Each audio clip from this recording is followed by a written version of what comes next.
cavalry rode down the hill here, Gandalf style, and swept through the hobgoblin ranks. Oh, okay. So the airship's on our side.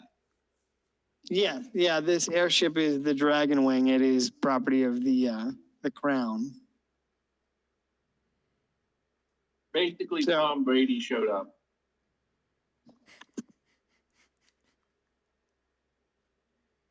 And the Archmage, the Archdruid, and the airship captain, Marivar Blackiron, and his airship crew, which just so happens to be all your old characters from the one-shot, because nobody told me what your characters were doing. I told you I was riding around on an airship on a wheelchair.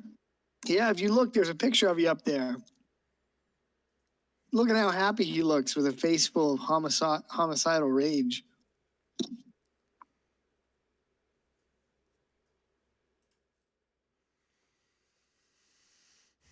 By the way, I can't play. Go ahead. Good. Oh, no, you go ahead. I was going to derail this by saying I can't wait to play the new character that I made up. Oh, yeah? You're going to like him because he's going to be really easy to hit. I might not even take the shield spell, but it's kind of dicey. I don't know what to say about that. You won't know what to do with yourself. That's kind of how I feel already.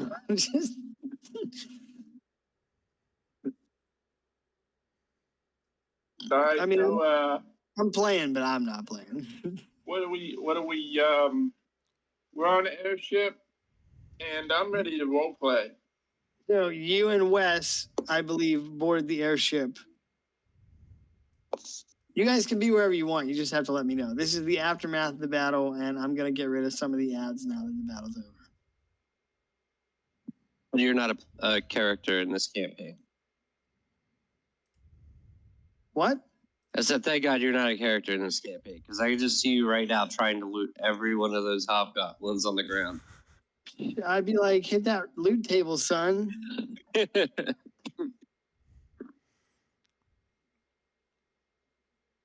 Sir, you can't carry 800 axes. Don't tell me what to do. If this was Baldur's Gate, if this was the award-winning CRPG Baldur's Gate 3, yeah, I would loot all these fucking hobgoblins. That's money, son. Those vendors will buy literal garbage. Here, buy this rotten tomato I picked up. Yes. Do you have rotten food? I would love to buy that from you.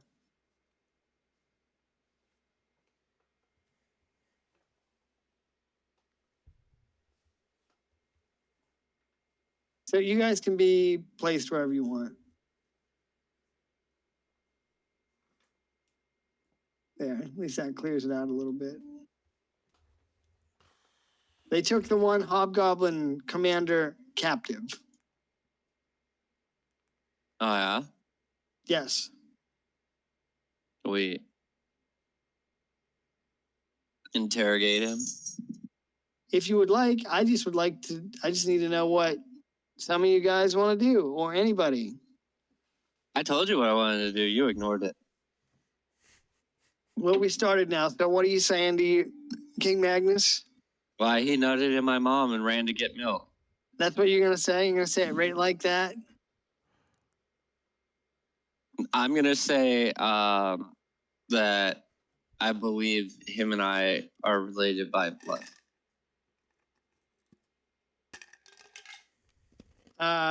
King Magnus gives you sort of an appraising look. He looks you over from head to toe and then back up again.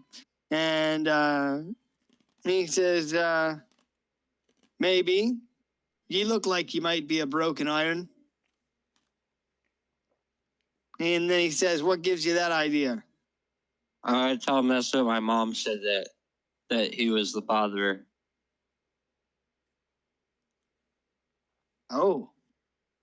He says his eyes grow wide a little bit, and then he seems to steady himself and says, who be your mother, boy? A wench from the Dreadmont. Dreadmont? He says, I spent some time in the Dreadmont back in me day, trading. Why'd you bang a prostitute? He says, well, I've been known to sow me wild oats, and you know how rare it is to find a lady dwarf in those parts? So the answer is yes. He says, I cannot deny I did have relations with what do you call it? I don't want to call her a dwarf whore. I'm gonna run up and say, not another word, Dad. Oh my gosh. I don't want to hear this story. He's going to put a thick finger in your face and he says, now you behave yourself. This here might be your brother. Well, and then he's going to lean over and whisper in your ear, Gradius, that Gallandan is adopted. I heard. I that, immediately but I'm tell still Gallandan. I'm still the favorite son. No, the king, he pats you on the chest and he says, aye, of course. You know what it takes to be the favorite son? You have to shower more than once a month. Oh my gosh. Here, I thought it was going to be losing archery contests. We can talk when we get there. Okay, Gradius, he says, you might be one of mine. You have the look and all. He says, but I know one thing. I saw you fight with great vigor and valor on the battlefield. And he goes on to say about how you saved his other son, Prince Orin, from certain death at the hands of assassins, and he's eternally grateful. And if you are in need of a clan, you have a place with Clan Broken Iron, because no dwarf should be wandering alone in the wild. Well, then I'm going to ask him to join Clan Broken Iron and see if there's any way to prove that I am his son. Because as the firstborn, I should be first in line. Oh, we're getting into turning into some Game of Thrones. House of the Dwarves over here. Yeah. King Magnus says, "Yeah, the clan would be glad to have ye. We'll take any dwarf who can fight." And he says, as for your parentage, he needs to consult with his high priest who traveled with him back during his days of sailing a merchant ship around the realm. Oh, so not only did he bang whores back in the day, a priest watched him do it. He's gonna elbow you in the ribs and start winking at you and say, "Well, I did say me hammer's blessed by more, didn't I?" Okay. Oh. Well, that's what the king said. That's not what I said. Yeah. That's what the king said.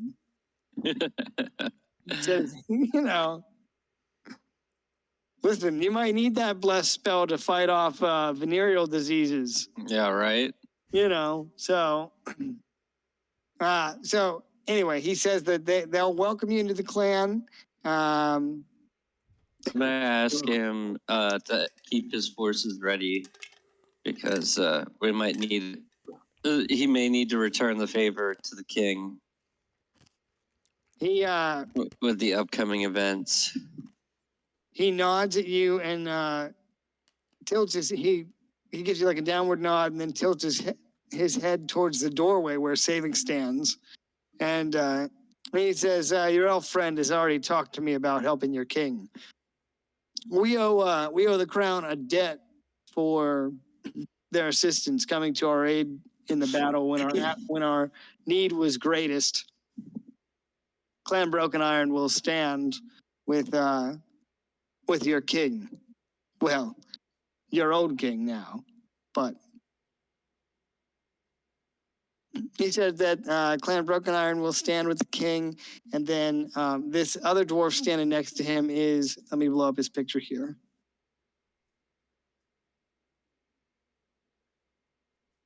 Thrain Stonehammer, and he's the commander of the Anvil Breakers.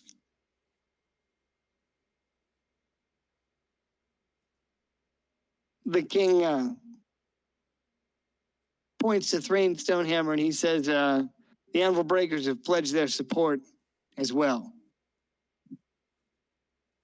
We'll march south when called upon. Which I should say, if you want to call upon them and have them be ready, you should probably have them march sooner rather than later. Uh-oh. Not just because of travel time. Uh-huh. Yeah, that's all. That's all. So anyway, yes, he says that they'll help the crown, and he's going to consult with the high priest as to records to determine your parentage. Okay. He says, I can't believe I'm getting a new brother. yeah, Galandan, he looks at you and he's like, you're going to be a big brother. I have to. I'm as tall as he's wide. Oh my gosh. Well, Grady, Prince Orin will take a step forward in front of his father and he extends his forearm out to you in greeting. I'm gonna grab his arm and like shake his hand. All right, you shake his hand and he says, I'm in your debt. You saved my life. Welcome to the clan, brother. And then as he says that, he's going to tighten his grip on your forearm and pull you in for an embrace. And when he hugs you, he says, you'll never sit on my father's throne. I'm just gonna laugh at him and say, maybe next time I won't intervene and I won't have to worry about it. And he stands back at arm's length and grins at you. And he says, all will be certain. And he pats you on the back and he says, let's welcome our new brother to the clan. And the dwarves around you put up a cheer, and Prince Orin goes to step back, but he never takes his eyes off of you as he goes to stand back next to his father.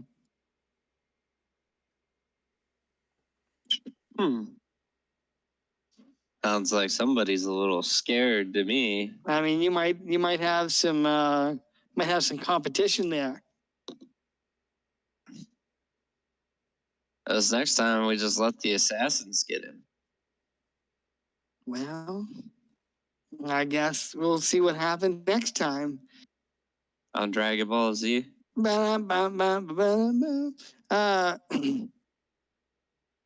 So, King Magnus will ask you, Grady, if there's anything else that he can do for you at the time being. Nope, just to ready his forces to begin marching Okay. south. Are you sure there's nothing else you want King Magnus to help you with right now? I don't know, is there? Oh Find a man. girlfriend. Do you want to find a girlfriend? No, he's already helping me. No.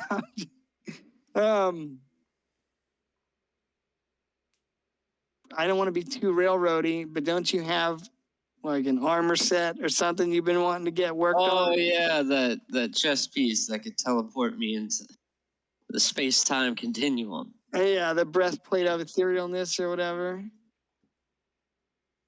There, see? Sometimes a little bit of railroady. How the fuck do you spell ethereal?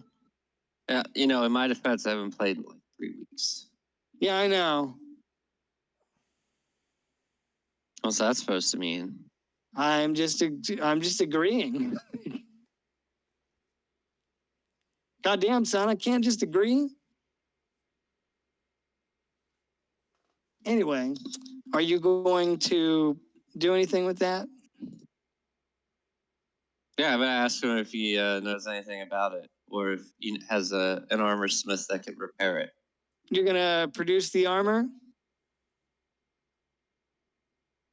Yeah, I'm gonna produce the armor. 1 second, Craig. You're fine, buddy.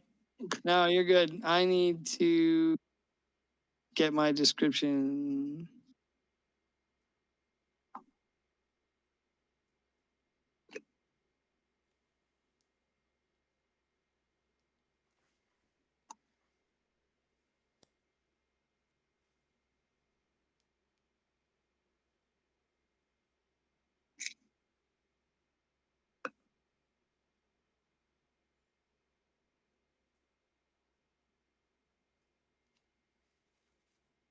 Let me know when you're back then.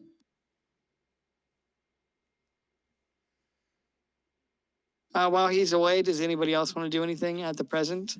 Yeah. There's a lot of NPCs around. Yeah, I'm gonna go ahead and take this time just to take a short rest, and I'm gonna go ahead during that while this is all playing out and go ahead and use Arcane Recovery, and I'm gonna start messing around with Mage Hand. Mage Hand? Okay. You guys see that video where it's like the mage uses Mage Hand to masturbate the big bad? To give the big bad a hand job. I feel like you'd have a lot of conflicting feelings about that if you're the big bad. I don't know if it's a big bad, it might need a Big B's hand. A Big B's hand?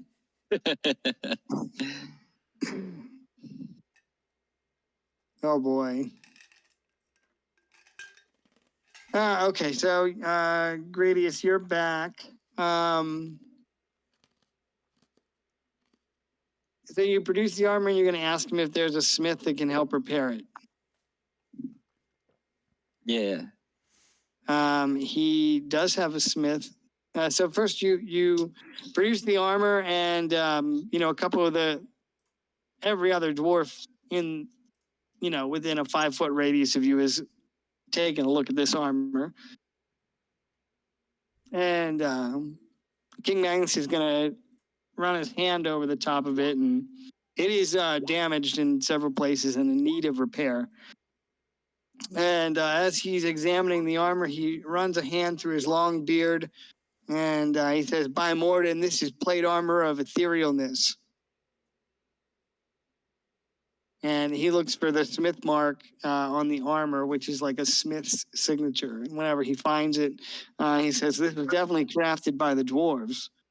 He says, we have a master smithy that could work on repairing this for you. And I need to look up repair time.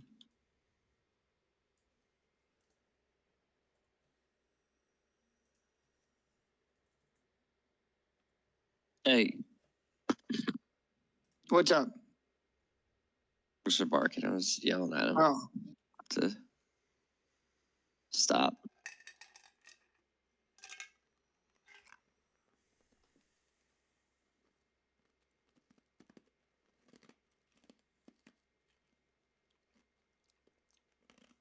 okay, so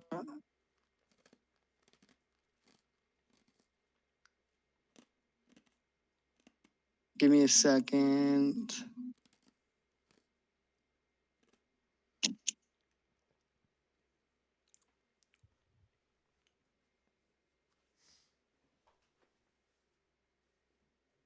So he says that they can repair it. It will take a few days for the armor to be repaired. Let me see here. What does this say?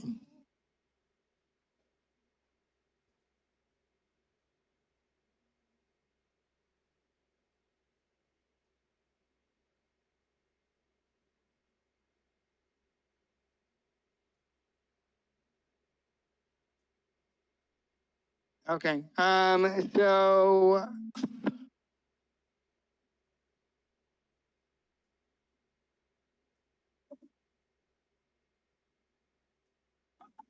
He says they could repair the armor in 8 days or less.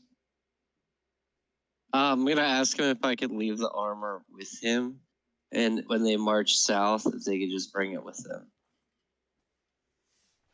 The king, he nods, he gives you a solemn nod. Aye, we'll bring it. He says, depending on how many of me smiths I have on hand to repair it, it could be less than 8 days, but I'll have it for you. And he asks you if you have you any idea of the command word. No, I do not. He grins and looks up at you. He said, "Gibbity, yeah, okay." He says, "This armor won't work in its current state, but in our tongue, meaning Dwarvish." Hold on, let me. And listen, write this down, okay? Because I will ask about the command word on occasion. He says, in our tongue, command word for this armor would be. Hold on, how Scabdoo. thick is it?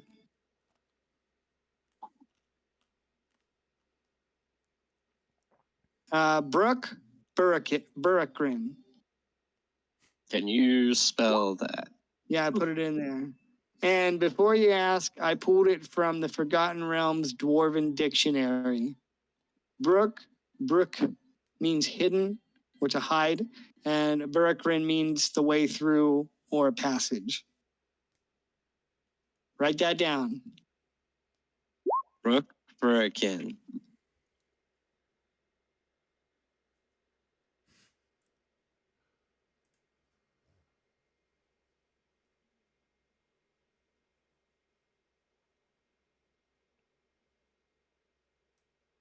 He says that command word won't be any use to you now, lad, but once we get your armor repaired, well, you can be plane hopping before you know it. Yeah, see where you got this armor.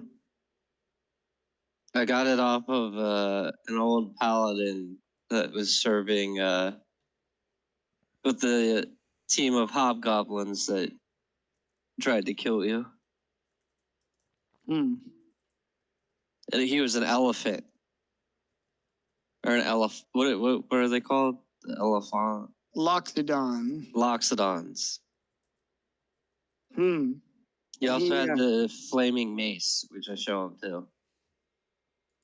Gives your weapon in a appraising look. He looks back at the armor. He says, "Well, either way, this armor is mighty powerful and dwarven made. We'll be able to repair it and have it to you. 8 days." That's how I'll see him in King's Landing in 8 days. I mean, Oh my God! What are you gonna tell him? You wish him good fortune in the wars to come next.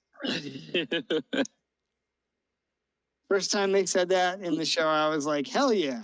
And like the 5th time they said it, I was like, all right, I guess they really like that one.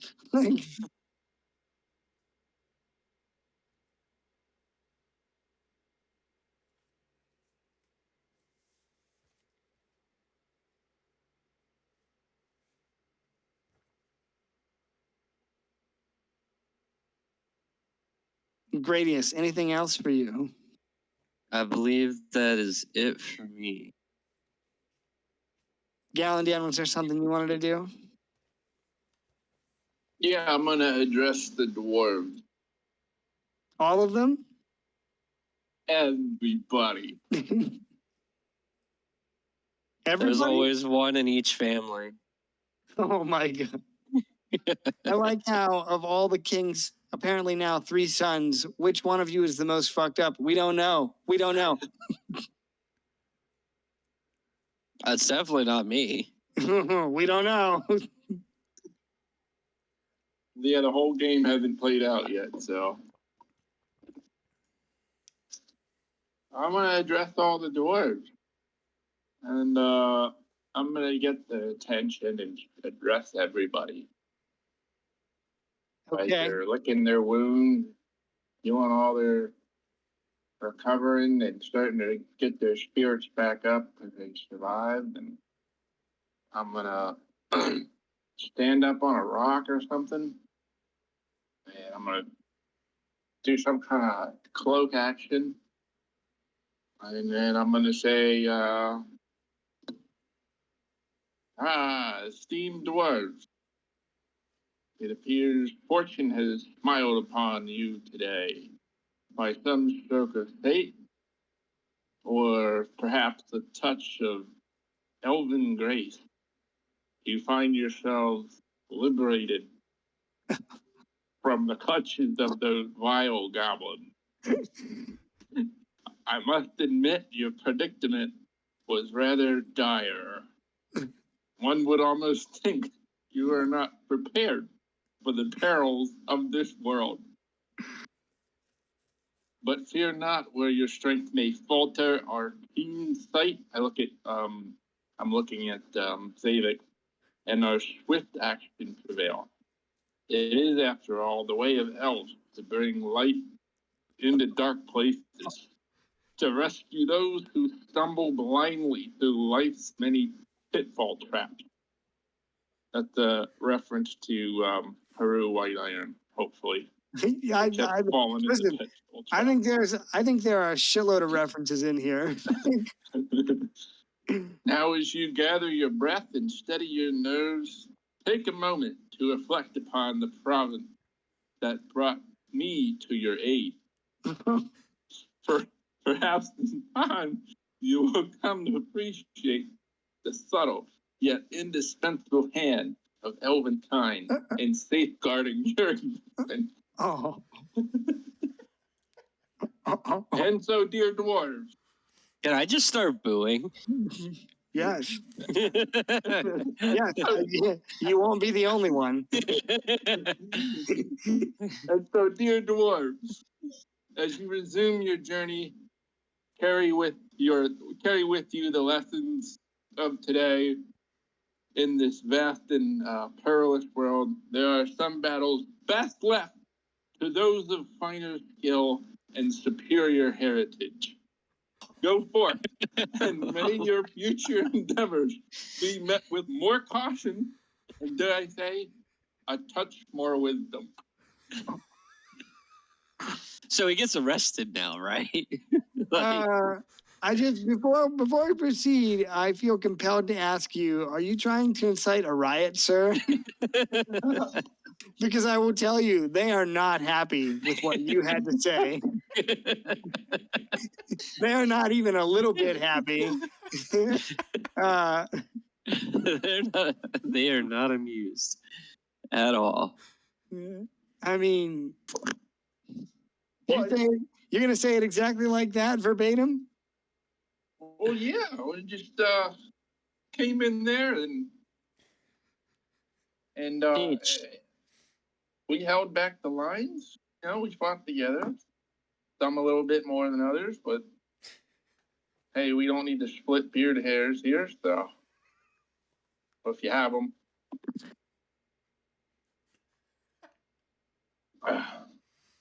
Make a then I bow like I just did them a service. Why I will finish with the bow. Why don't you roll charisma to see how honeyed your words are, or if you just come off like a complete asshole? Charisma what? Well, let me, what would you roll?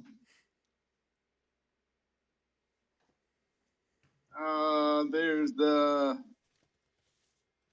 well, if it was lying, it'd be deception. Yeah, but something tells me that Galandan Moonwhisper doesn't think that's a lie. Something tells me that is exactly what Galandan Moonwhisper thinks about these dwarves. Yeah. Well, what would it be there? Would it be would it be persuasion? I'm just saying the word. There's performance, there's persuasion, intimidation. Oh my God. All right, give me a second. I want to think about it for a second.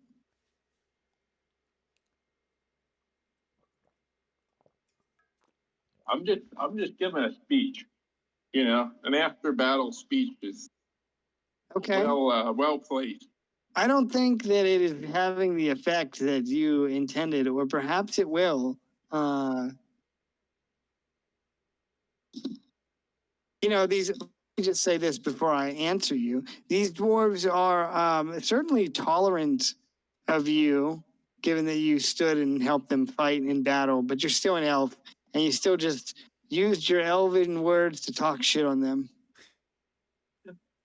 You just spoke to them in a bunch of pointy-eared gibberish, and they don't like that. What the fuck? Hold on. This guy's on our team? What? This guy's a gangster. His real name is Clarence. I guess you don't have to roll for it. It's up to you if you're trying to, like,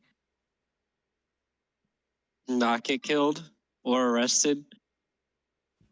yeah, why don't you, since you're going to make this big speech in front of everybody, why don't you make a charisma saving throw or charisma check? Let's do either performance or, I guess, persuasion. Maybe you're trying to persuade them to believe that they are not prepared for battle and that you were the only reason that they survived. Yeah, you know, and You and they your other elf appreciate- friend, who I am noticing is just staying quiet and letting you dig yourself a big hole. So yeah, why don't you make a Christmas? You can use performance or persuasion. I just want to see. Let's see how well they agree with your statement here. Well, pick one because one I'm really good at and one I don't have any. You pick. It's up to you. Are you trying to be performative or are you trying to persuade them? Well, I guess I'm trying to persuade them to that elves safeguard the existence and that they should be more cautious going forward. That's definitely what dwarves want to hear. Go ahead and roll. Okay, I'll roll persuasion.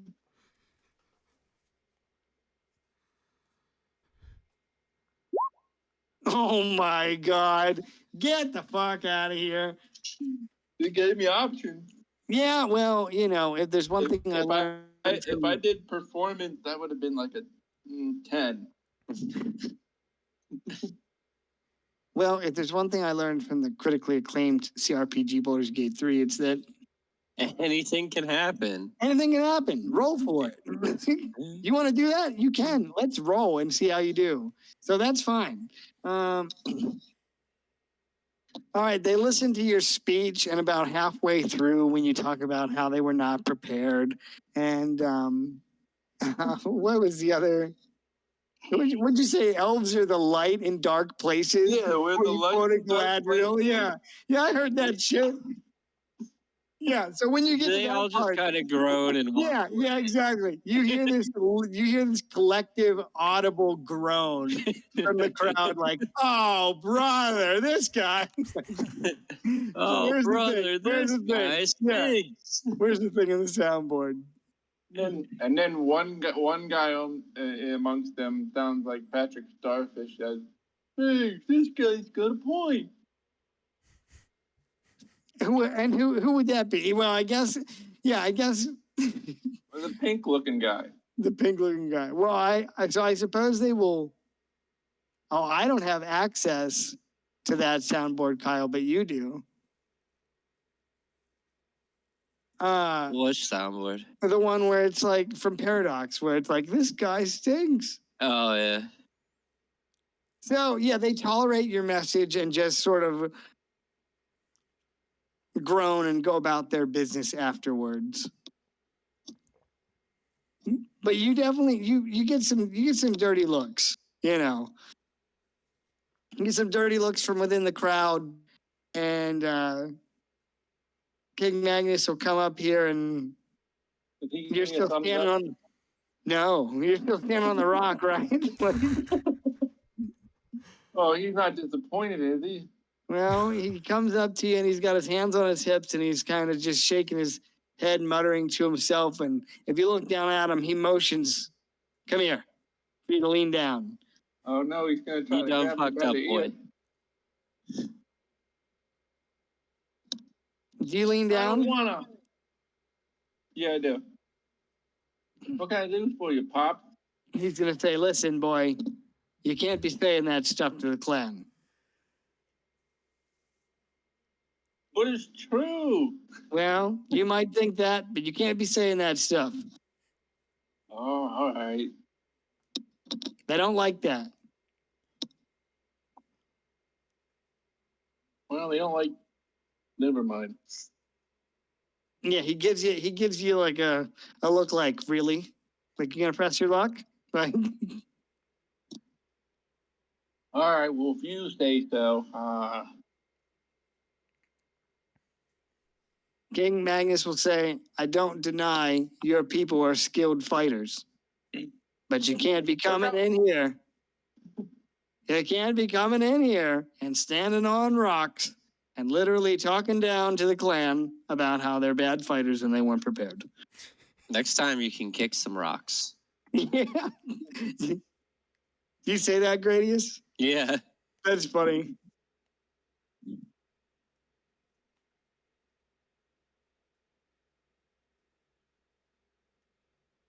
All right. Well, are we getting this cannon or what? I'm waiting on you guys. I wasn't sure if you were done giving speeches with a million references in them. I also think you were quoting Illidan there, right? You guys were not prepared. Oh, Perhaps. brother.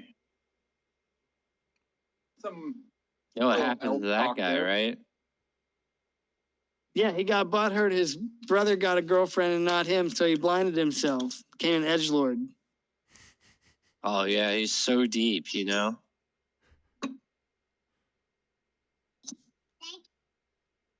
You want to talk to Uncle Craig? I don't know, because Uncle Dave's giving some crazy speeches. Don't listen, to Uncle Dave. Hello. Craig. Hello, sweetie. How are you? What are you up to? Saying goodnight. Oh, yeah? Well, did you have a good day? Yeah. That's good. Did you have a fun weekend? I saw you guys had visitors.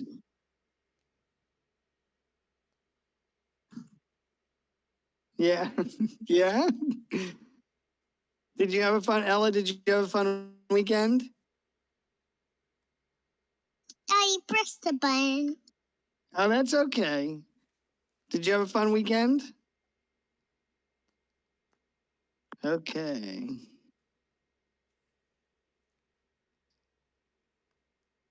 Ella, are you there? Yeah. You're not saying anything. Oh no. I messed up your.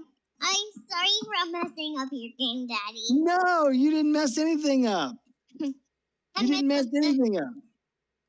I Don't just, listen. I You just, didn't mess anything up. I just distracted Daddy's game and then I got frozen. Okay. Okay, that's what I just did. Okay. Did you have fun over the weekend with Yeah. everybody? It looked like a really fun time. Mhm. What all did you guys do? It was Father's Day last time on from these 2 weeks. Oh, yeah? So good night, Daddy. Or good night. Oh, good night, sweetie. Sweet I love dreams. you, Daddy. I love you, Daddy. I love you, Uncle Craig. Oh, I love you too, Ella. You have sweet dreams. Oh, my goodness. How sweet. Yeah, right? Although I don't know if she You know enjoyed what herself wasn't over the sweet? weekend or not. What? What? You know, it wasn't sweet. What's that? That speech. Way to go, Gallon Dan. He's not going to ever let you forget it. Just like that interest on that money you owe him. Yeah. What do you mean? Everybody loved it. Yeah, well, you didn't get beat up or arrested. That proved my point. They had to hear a hard truth that nobody did anything.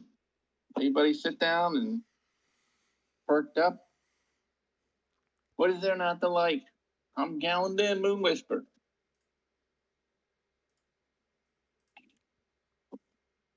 What's the plan now?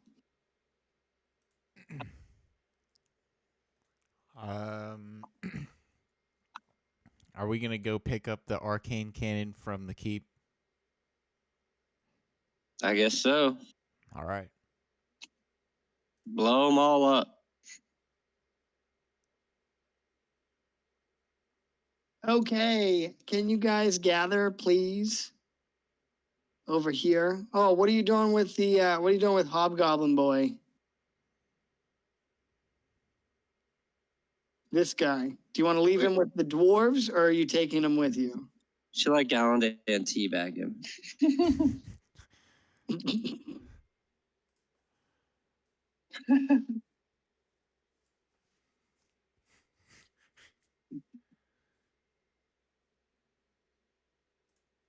That's funny. So, what are you guys gonna do with the Hobgoblin? Is he staying with you, or? Hey, you look mean. I think we should take it back to the king.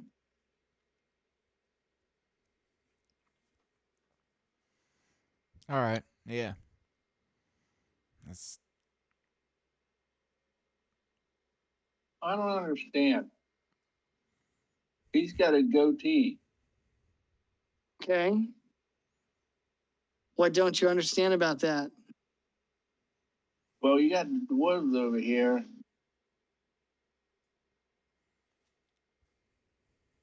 With the literal dead possum for facial hair. Oh my And god. then you got the.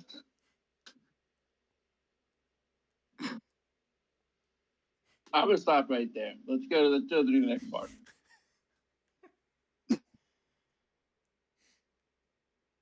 Are You we got a lot- riding the airship? Yes.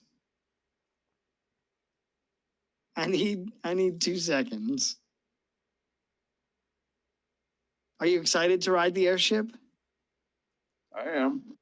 I hope. Let's get some airship music from Final Fantasy. Mm.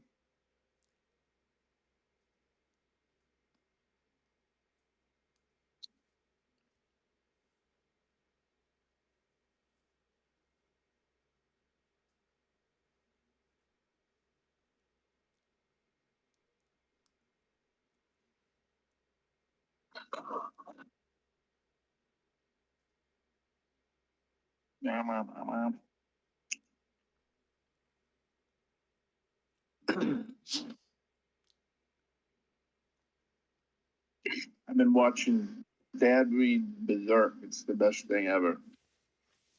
Did I send you that thing where the dude's like talks about how he started reading Berserk and then it's like 12 volumes later? Mm. And he's like, I had to set this thing down. And then he's Yeah. just sitting there thinking about it and he throws the book. Like, he throws it. He's like, fuck. I've seen that one. I'm watching one these videos where it's like there's a dad that's never, read manga or anime or anything. And they're like, here, just read this one. And Oh like my he'll gosh. finish a chapter and give a review. He's like, well, he's like this gut guy, he's not quite a hero. He's kind of an anti-hero. But I think he's the closest thing to a good guy we're gonna get. So far, I like it. We'll see what's in the next chapter. I'm like, oh my god, here we go.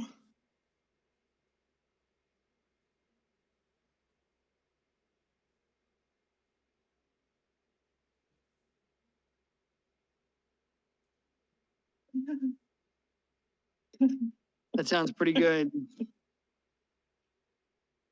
Oh, Right. it's fun. It's really fun. We're going to go back to the map of the Ash Mountains and the Northern Passage.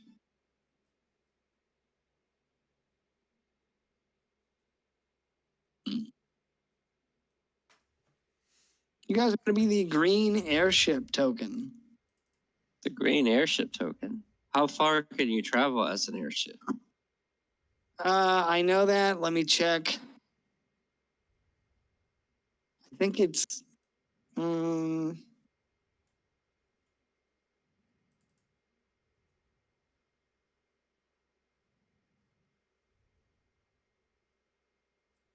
Give me a second. I'm gonna check the Ebron airship guide.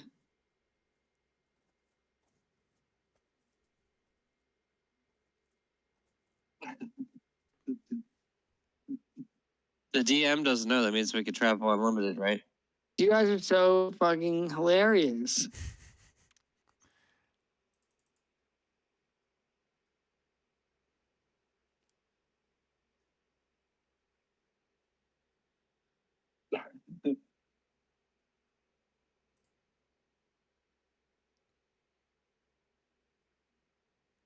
Wait, let me see. Where did I put that?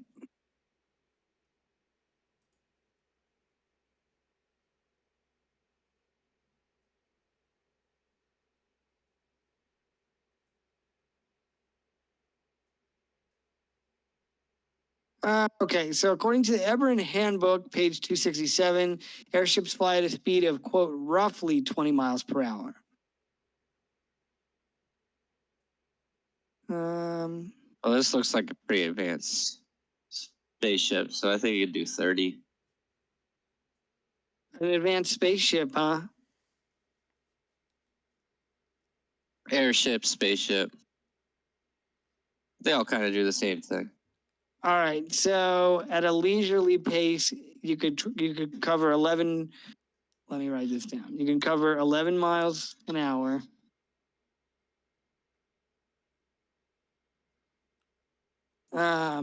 Faster pace would be around 22 miles per hour.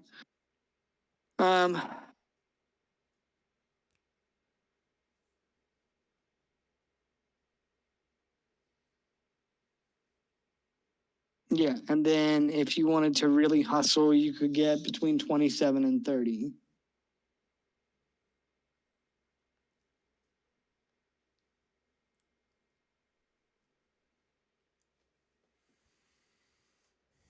So it depends on how hard you want to work the engine, which, considering you don't know anything about what the engine is in this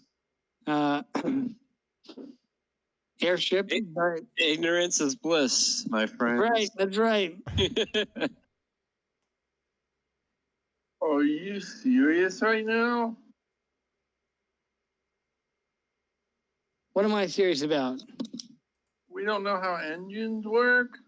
Well, I don't know if you know, Mr. I lived in the forest my whole fucking life. I did not live in the forest my whole Well, excuse For me. the first 199 years, I was a mechanic. Oh, how fucking convenient.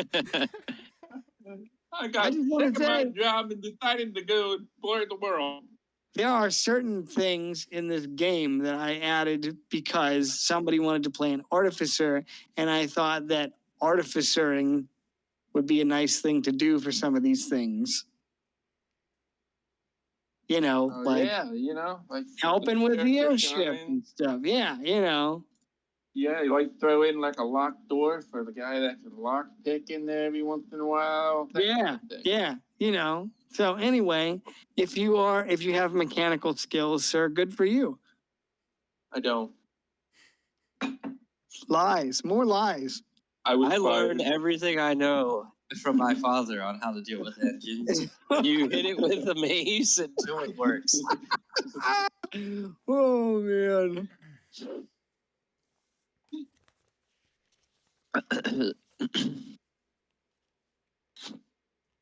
Sometimes it needs subtle impacts. Only if it's acting up, right? Yeah.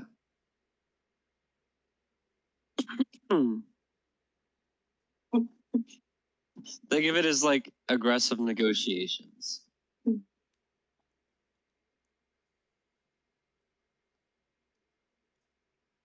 Well, you guys can move at a leisurely pace of 11 miles an hour, moderate pace of 22, or you can really hustle and get between 27 and 30.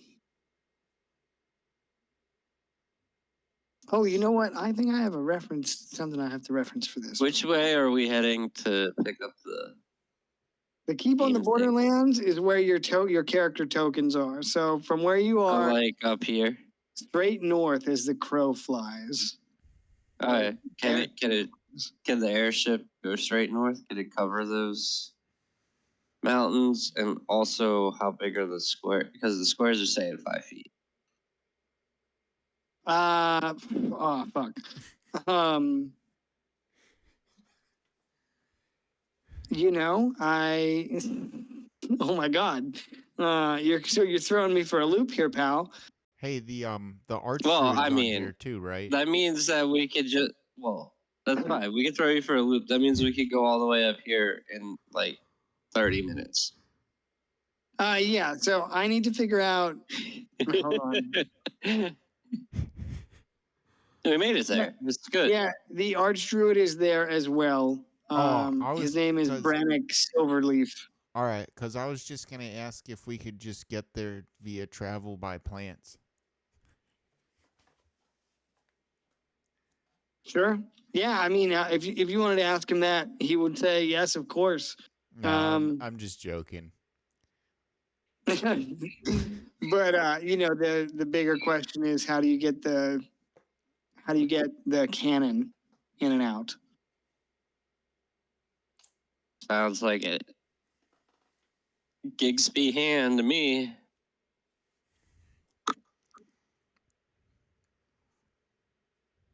I'll figure out for now, you can just fly. You guys are just flying and we'll figure it out along the way. We'll just we can probably just get the Archmage to do something. Yeah, we're not going to worry with the the square movement speed for now. I'll tell you guys if you need to stop. All right, so here's what happens. You come back to keep on the Borderlands, and Oh wait. I Okay. gotta pee. all right, well then let's take a quick break. I gotta pee too, so we'll take a quick break. No, I mean in the game. Oh my god. Pee off the side then. No. Well, guess what? I have to Let actually the pee. cops pull you over. What cops? You're in an airship. That's what they want you to think. It's the They king's hiding- They airship. could be hiding anywhere. It's the king's airship. It's the first of the month. Oh my god. I'm gonna BRB bio. Give me 3 minutes.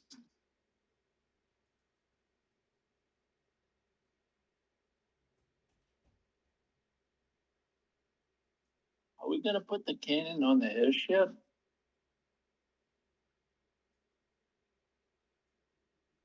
I sure hope so.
What? I'm back. Is everybody also still here? Yeah. I think they fell asleep. All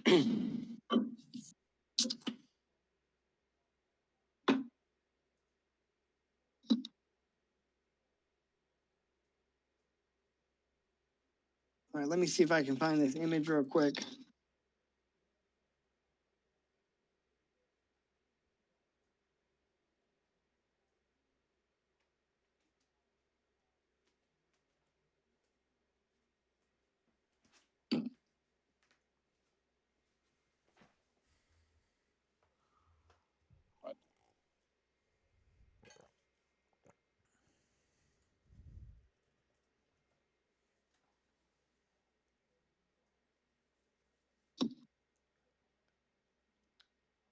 No, I think we're all back. Yes.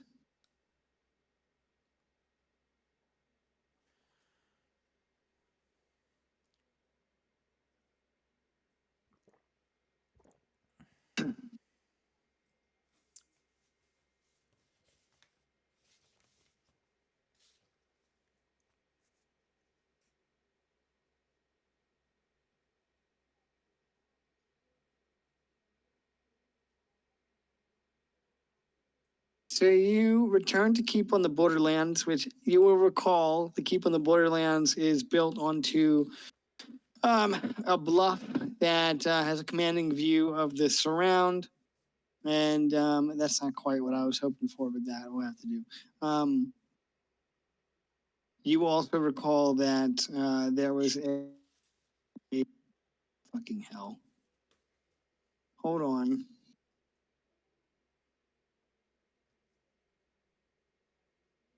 When you came this way the first time and snuck into the keep, there were battalions of sun elves that were marching to the east to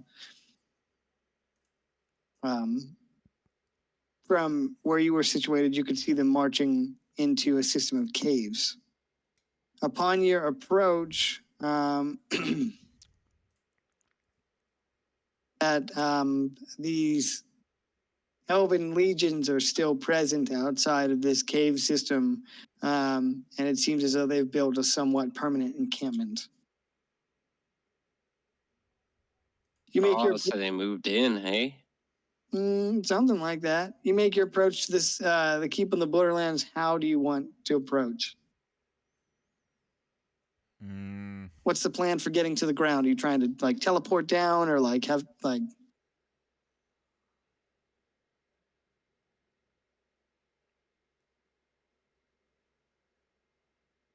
I'm not sure.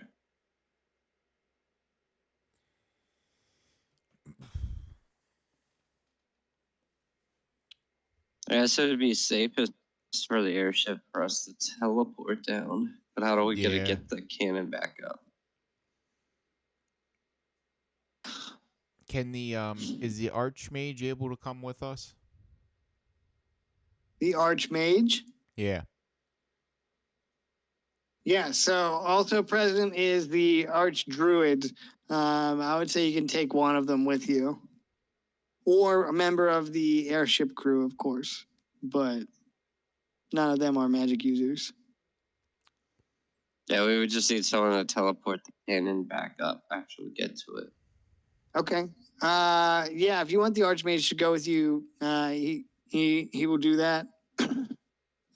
He is in quiet conversation with the Archdruid Brannock Silverleaf, as the airship quote unquote docks above the fortress. They appear to be looking out to the west at the Vodmari encampment, and like I said, in quiet conversation. This isn't the first time I heard about docking today. Wow. Well, that's not a lot, but you know, in the same day. I don't think our DM knows what docking is. I do know what docking is. You think I am uncultured? I don't know culture's a way I would describe knowing what docking means.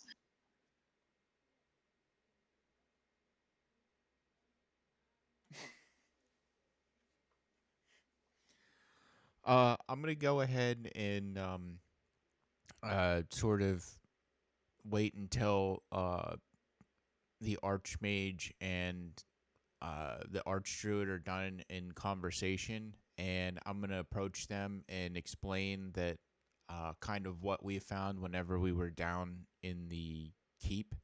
The I'm not sure if I told them what went on. I can't remember if I ended up telling them that the artificer, was it Cedric Viperin, Yes. Yeah, Cedric Viper. ended up meeting his demise in the hallway to his workshop. I think I probably did, but Yeah, I think you definitely, yeah, because you were using the Sending Stone to provide updates.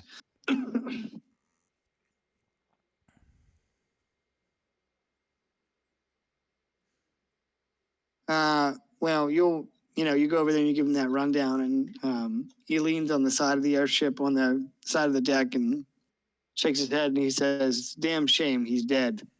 Cedric Viperin was a kindred spirit and an innovative leader for the Artificers Guild. yeah, it's a You were shame able that to. Go ahead. uh, I was just gonna make the comment. It's a real shame that we don't have someone in this group that could really take the reins on this. Yeah, dude, this is one of those moments, this is Darren. We're talking about your time to shine. You better come out, like, anyway, the Archmage Cyrenus is going to ask you. He says and the weapon is within. Yes. And he gives you an assertive nod, and he said, "There's no time to waste. We must recover that weapon for his grace." And he turns and looks at Brannock Silverleaf, the Archdruid, and he says, "Give us some kind of a warning if they start on the march." And he nods over to the east at the Voldemari encampment. And the Archdruid is a man of few words. He nods solemnly and tells you to be safe. May Sylvanas guide you, he says. So with that, the Archdruid will ask you guys to gather, and he says that he'll teleport you down to the ground.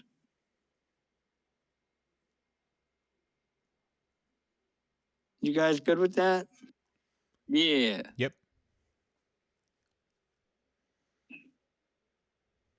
Yeah, see?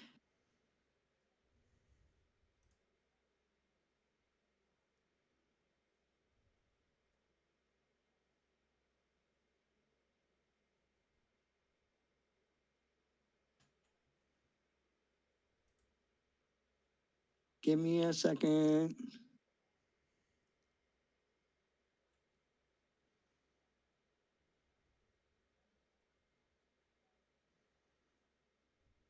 And then I gotta grab the Archmage's portrait.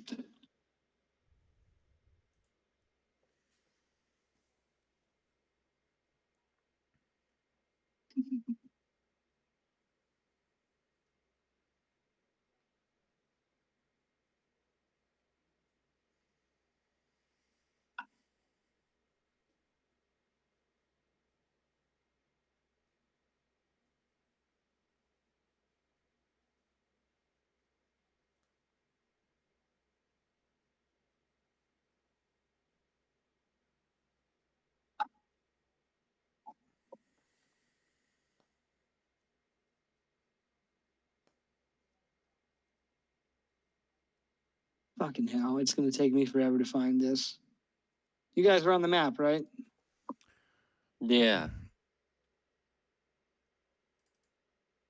Well, what's wrong with it?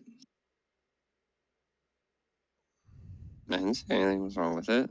Fucking right there, ain't nothing wrong with it. No, I'm just playing with you. Other than there's this weird android that kind of looks like the Terminator. He was there before. He's a clockwork automaton that Cedric Viper. So he is a Terminator.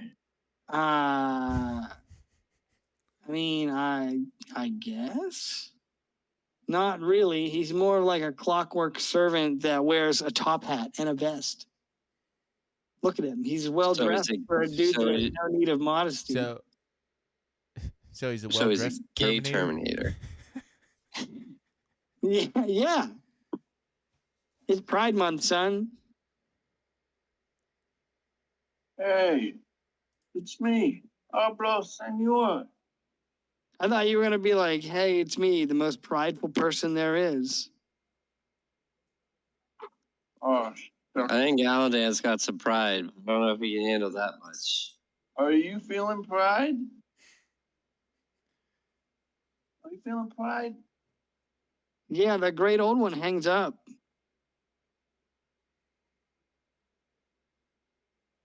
Someone died for your pride. Okay. I'm just saying, Oh, people.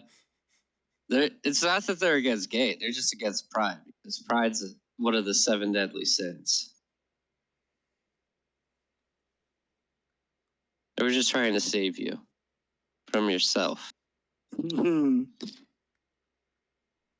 Anyway, you guys reached the you guys reached the interior of the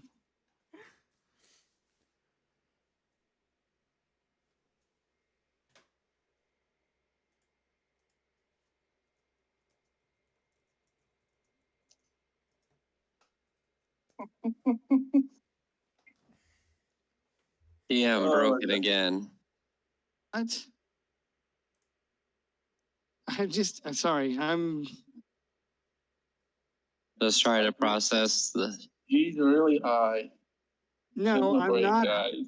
I'm not high. I'm trying to answer a work text real quick and not lose focus on the game.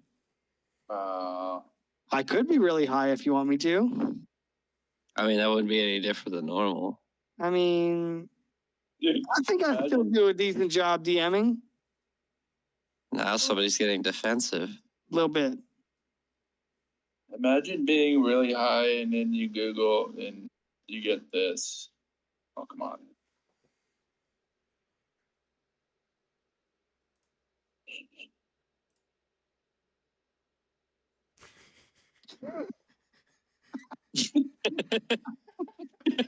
Oh my god, dude. You would be having the worst time. You'd be having the worst time. I saw this video the other day. This guy was like he was like at a rave or whatever, doing a DJ show, and he was like, wait a second. He's like, I just want everybody here to know that if you did drugs, we all know about it. And you're in trouble. And Oh man, what a dick! they just started playing the music again. Like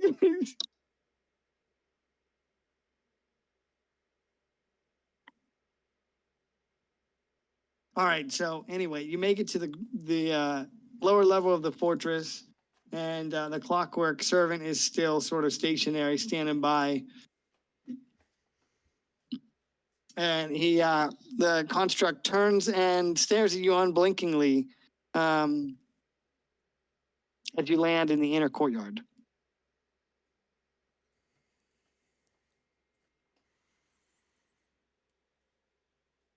Welcome back, he says with a sort of a machinist edge in his voice. Refreshments? Oh, yes, thank you. Take a refreshment too. Excellent. He hands you each a cup.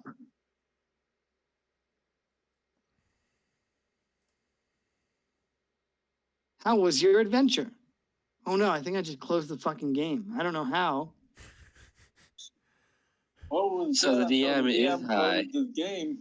No, my mouse needs replaced and I'm refusing to replace it because I love it. You could just order the exact same mouse again. Yeah, but the only thing that's wrong with this one is that it sometimes will occasionally click something twice. Yeah, well, this is how you're living it right now. I'm just saying, if you love that mouse, you can just get the same mouse again. That's true. That's true. You just get the exact same mouse. That's true. And then it no longer double clicks things. There, I told you were right. Aren't you happy? Unless- Isn't that what you unless, want? unless you're high and you're actually double clicking. God damn it! I'm not fucking high, assholes. And you don't realize. This is the one time I'm not. No, the one time I'm fucking sober, you guys won't shut up about it. I'm gonna show up here next week, blitzed as shit. Like, See, the funny thing is, you wouldn't remember if we always gave you crap for being high or not. Because marijuana is a memory. True. well, thank you. Well, thank you for your service, sir. Remember that? Oh, that was the funniest. Oh my god, that was so fucking funny. Well, thanks for your service, sir. Thank you for your sacrifice.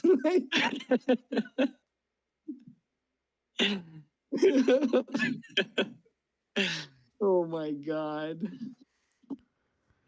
Anyway, I showed up sober tonight. You guys should be happy.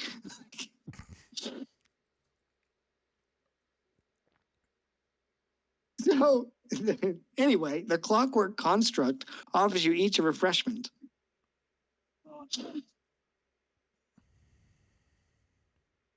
Inside of the glass is murky liquid.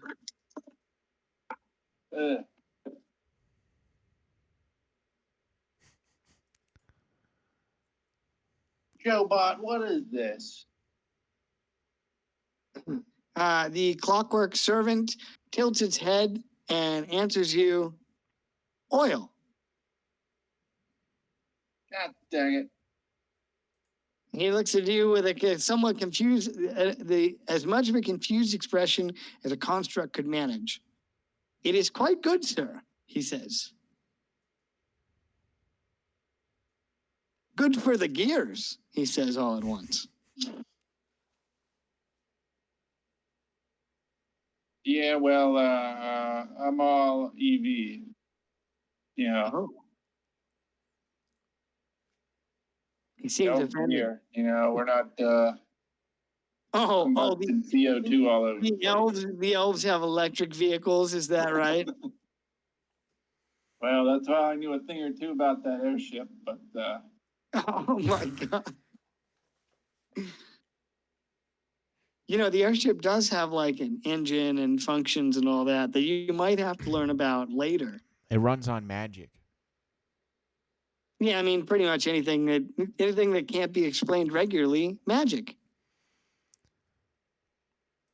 You need to thank Craig for his service.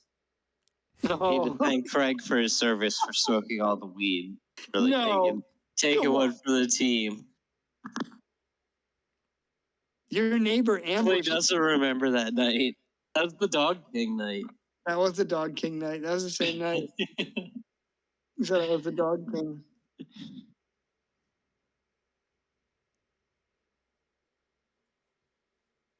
I didn't smoke all of it. Your neighbor ambushed me. Thank you for your sacrifice. And I was like, I'm not having a good time. You're like, thanks for your service, sir. Like, oh my gosh. All right.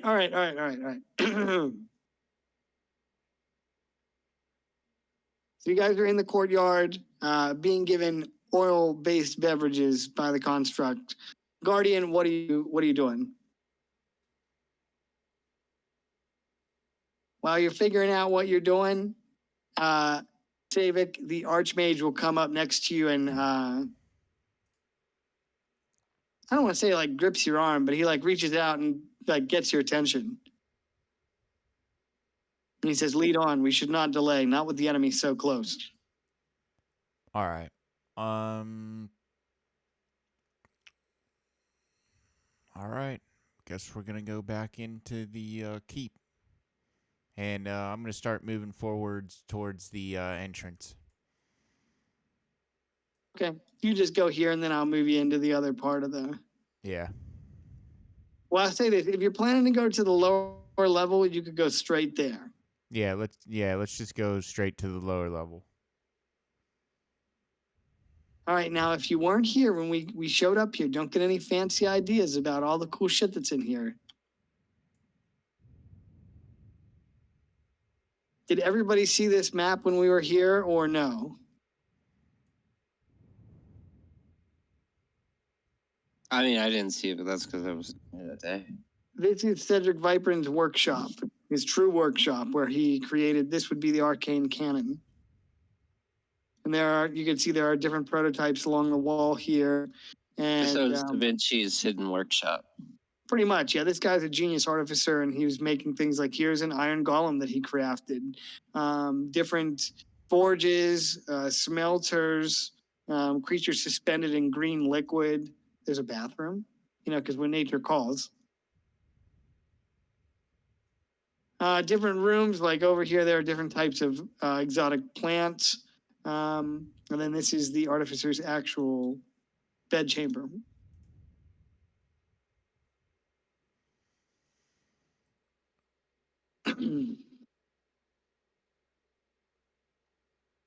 All right, so you guys, Get Oh, go ahead. Joe to help us carry this.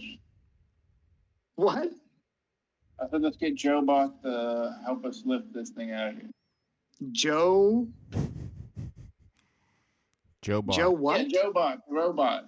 Oh, Joe Bot. Okay.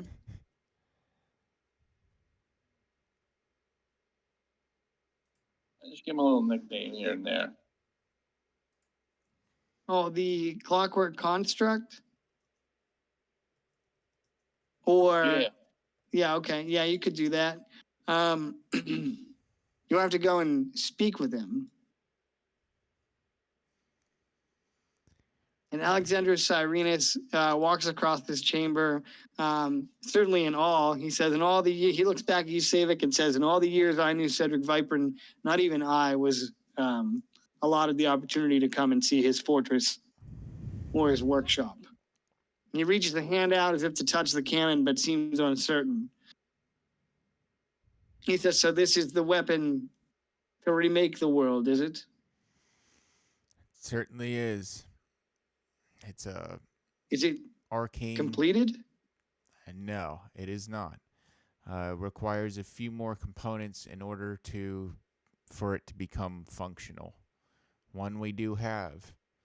However, we do need a few more items in order for it to work. Yeah, I think you guys have 2 of the components already. I have to go back and look. I know we at least have the fire crystal. Yeah. And did someone else have something? Maybe we do have 2. I have it here. Yeah, I know you guys have 2 components. Let me look at my arcane cannon document.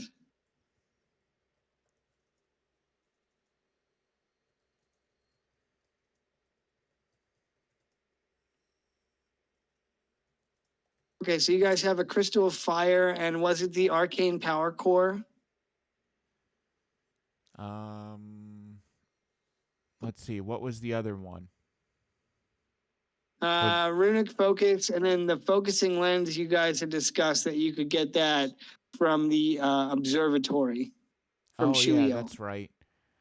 From Shuyo. So maybe potentially 3.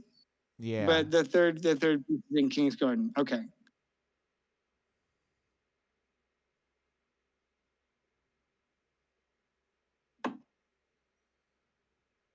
Well, the Archmage is gonna look over the weapon. He walks around the base of it, looking at all the intricacies, and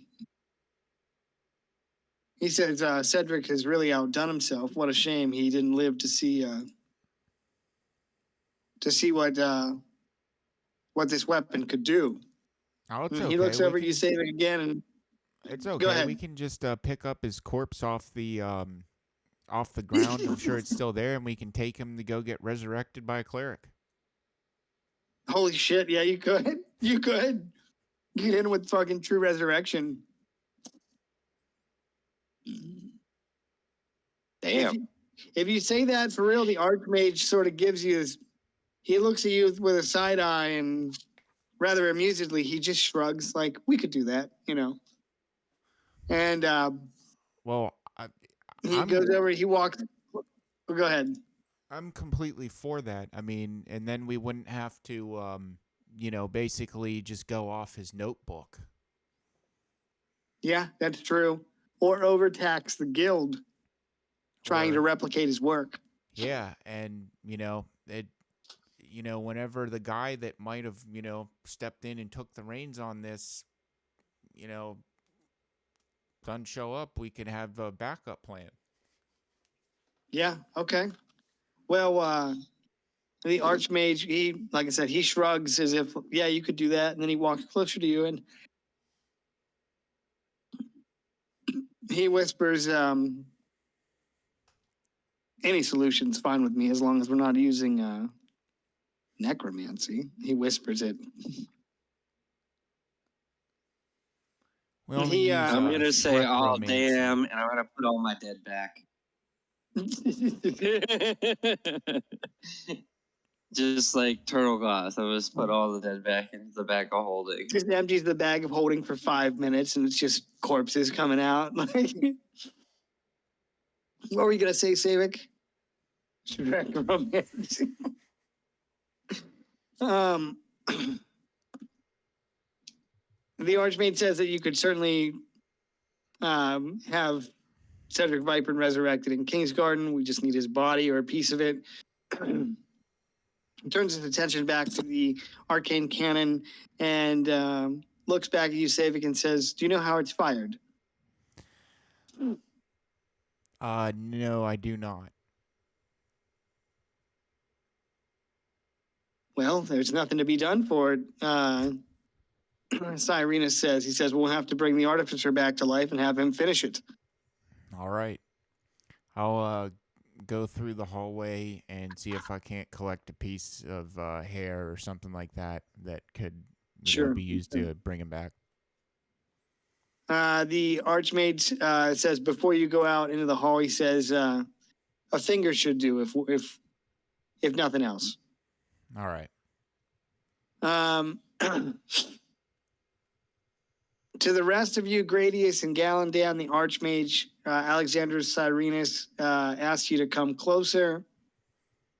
And he begins explaining how he would move the arcane cannon out of here. He said it would be a simple teleport spell. Could draw an arcane circle around the base of the cannon and teleport it upwards to onto the airship. He says, or we could have one of these constructs carry it into the courtyard and hoist it up that way. What do you think is best? Hoist the weight.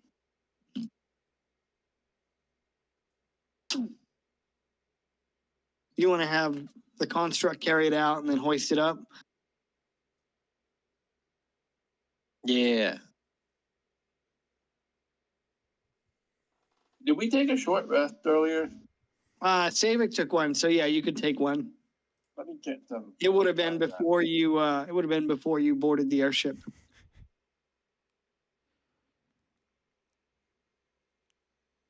So he he listens to your plan about carrying it out and into the upper level, and he says that would be fine. He could. What is the name of that spell?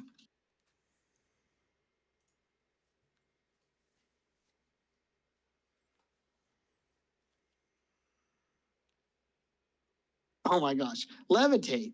He could levitate it once you get it up. Once you get it into the courtyard, he could just levitate it up to the airship.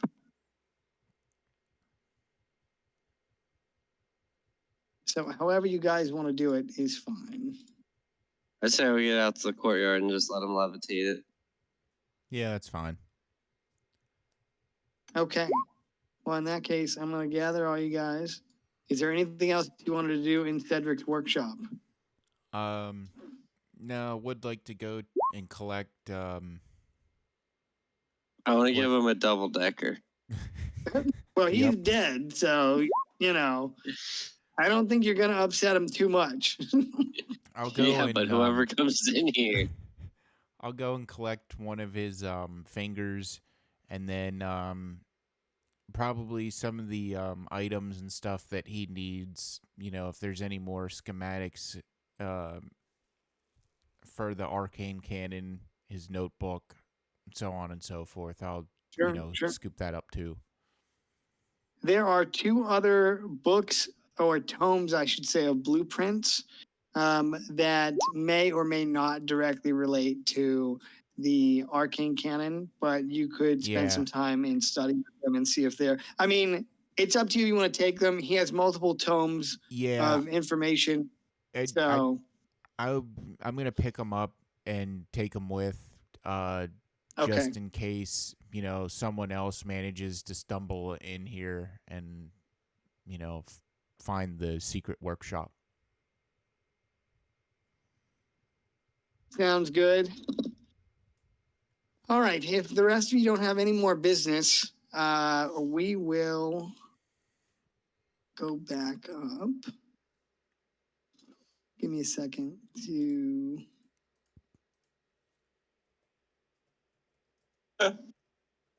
What are you laughing at? Scott just posted this picture of his dog, and it says Doucheland, and he says took this photo during 2018 World Cup, and I want to say something about a dog whistle.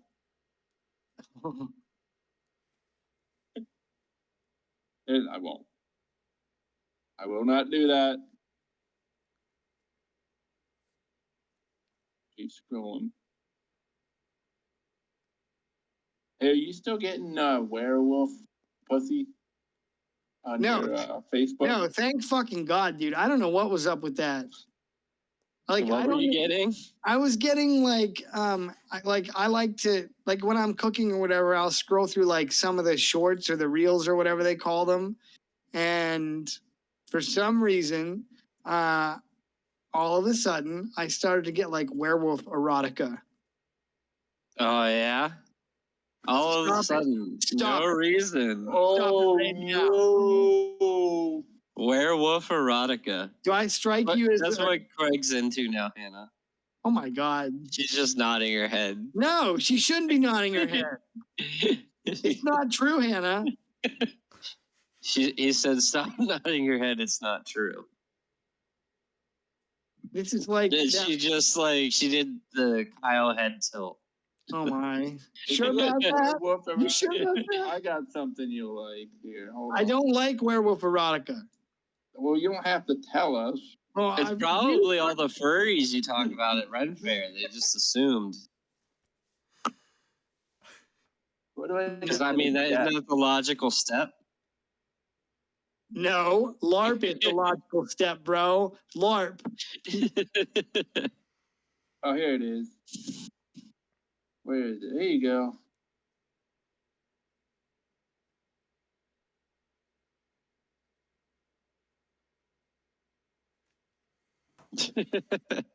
Hold on. That's so stupid. For the connoisseurs out there, you don't have to identify yourself. I don't even like new Facebook pages or anything like that. And it was just like, hey, how would you like some werewolf erotica, you fucking degenerate? I mean, it's just assumed. I mean, you. And I was like, hey, I don't think I would like that too much. Or perhaps at all.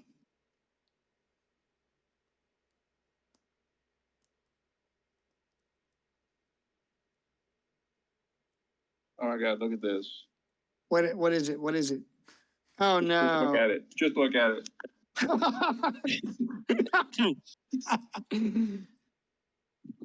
Wow. I feel like that would piss off a lot of people in Japan. It's such a it's a cursed map.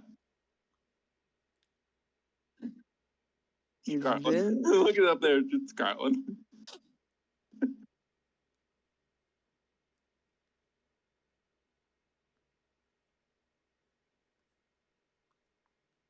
All right. So you guys are going to grab the cannon and go back up, correct?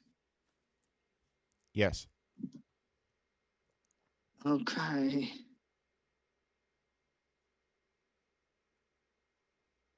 What is the marching order to leave?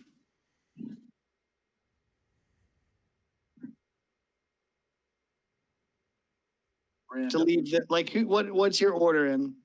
I'm in the back. You're in the back? Yeah. I'm in the front. Who's coming out with the cannon? I guess the clockwork A construct, right? robot. Joe Yeah, a butler. Ro Butler. Okay. Can I try and convince him to come with us? The clockwork butler? Yeah. Is he Sure. sick? Is he sick? No, I mean, I have a little sniffle if that's what you're asking about. I mean, sick. Thick. Oh, yeah. He's got some thick ass plates.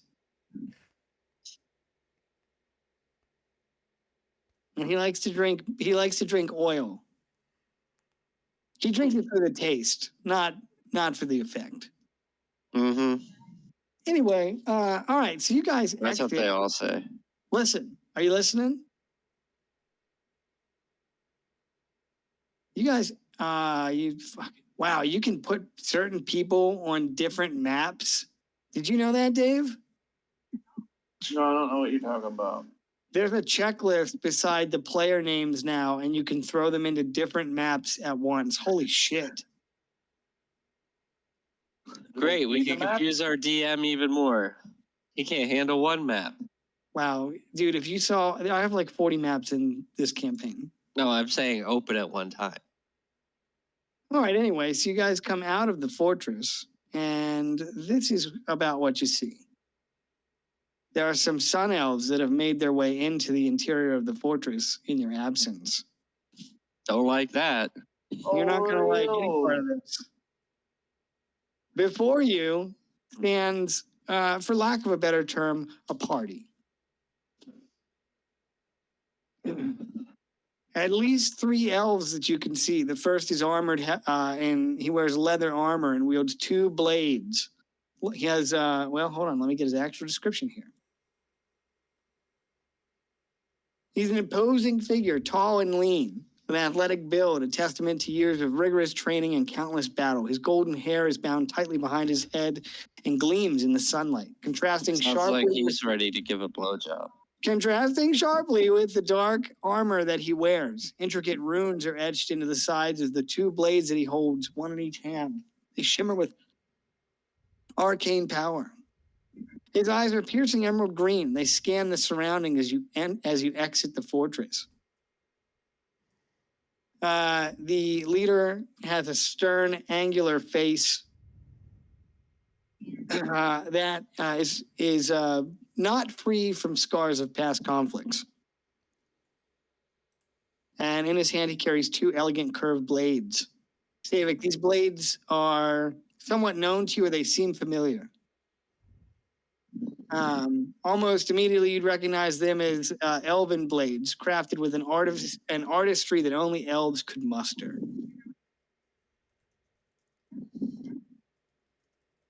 He looks like this. Can you guys see?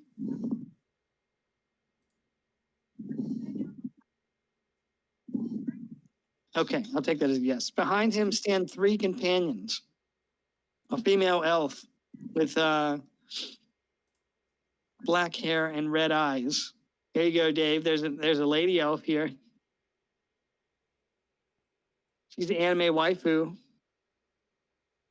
I've been watching anime waifu all day today. Nice. We'll tell your actual waifu that you have anime waifu now. Another elf, or not. Another elf stands. He wears a garb similar to yours, Savik. A wide-brimmed hat, long flowing robes, and a cloak. Although his are of a deep red or crimson. And behind all of them stands an imposing figure, a construct unlike any that you've ever seen before, perhaps. It's a warforged.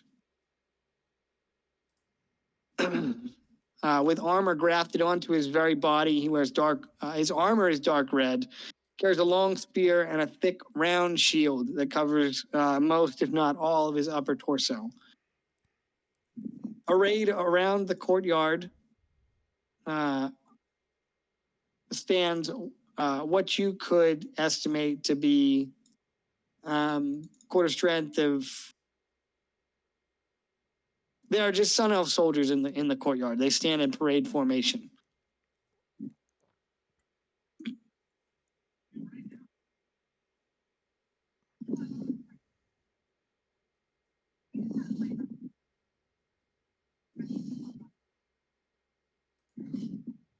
Well, well, well. What do we got here? The leader gives you an appraising look from your group. He looks at you, Galandan, and also you, Savik. He takes a step forward. His voice echoes with authority. I'll speak with the two of you and no others.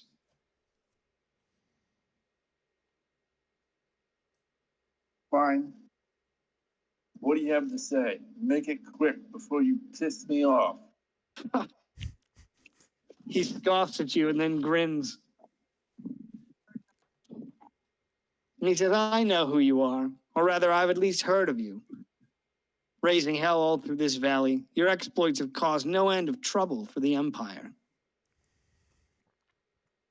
You have something that belongs to us. He nods at the arcane cannon. Surrender it now, or face the consequences. Sorry, Elf, we ain't got your dignity here. He turns his gaze slowly to look at you and he says, you dare speak to me, dwarf? Oh, I dare speak to you. You should learn to recognize your betters before your betters put you in the ground. You're no better than around here.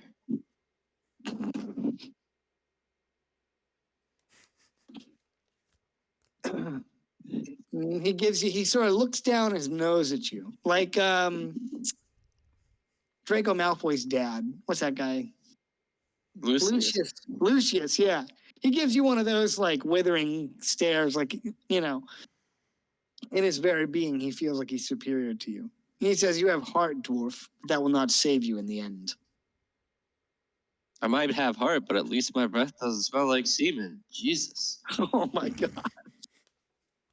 He ignores your slight entirely, and he shifts his gaze. Savik, he sees you step through the crowd to join the others. He takes notice of you, of your stance and the sword that you carry. You there, he calls out. I'm going to make my way Blade through the singer. crowd. I'm going to make my way through the crowd, and I'm going to look directly at him, and I'm going to say, I'm your Huckleberry. Oh my God. Ooh, it's on. Ooh. He takes the blade in his right hand and rests it against his pauldron. And gives you an appraising look. Looks you from head to toe, up and down. I see we share a skill. It would be too easy for my men to cut you all to pieces, kill you all, and take the weapon. So instead, I propose a duel. Single combat, you and I. The winner takes the weapon. Behind the commander, the priestess speaks up. Commander, you shouldn't. He says, silence. What say you, Blade Singer?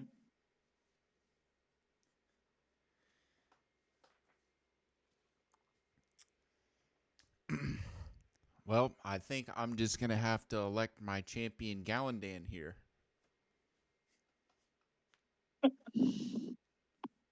Well, I'll start laughing really hard at what they said. You're going to really hard at the commander? Yeah.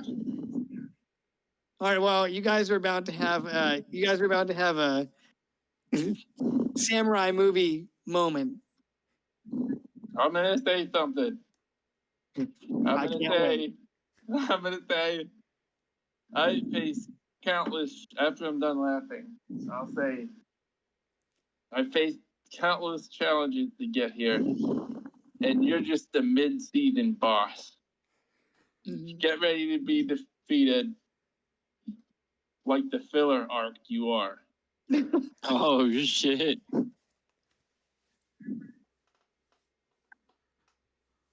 He raises an eyebrow and he gives you the same appraising look, looking you over from head to toe. After a moment, he also laughs. He turns to his companions and he says in Elvish, "Can you believe the gall of this fucking moon elf to speak to his betters this way?" He turns back to you, Galandan, and in the common tongue, he says, "The challenge was not issued to you, moon elf. And if it were, I worry that I would kill you."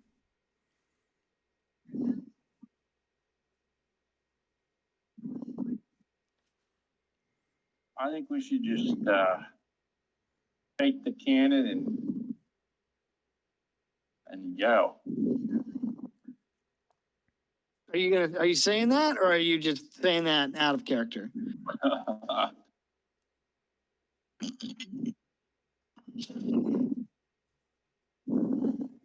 Well, I'll just say if you guys aren't serious, then we're just gonna take the cannon and go.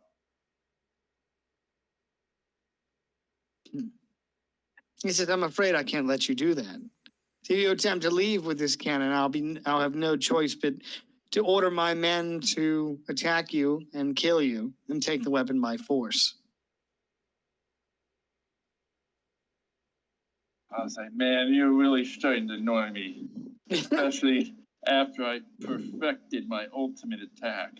You don't want to be the first one that I try it on. He says, "I'm not fond of slaying kin, but perhaps for you I'd make an exception. If your blade singer is too cowardly to cross swords with me," he says, looking back at Savik. He then points to himself and he says, "I am Haldoran Resos, commander of the 2nd Legion. These are my men."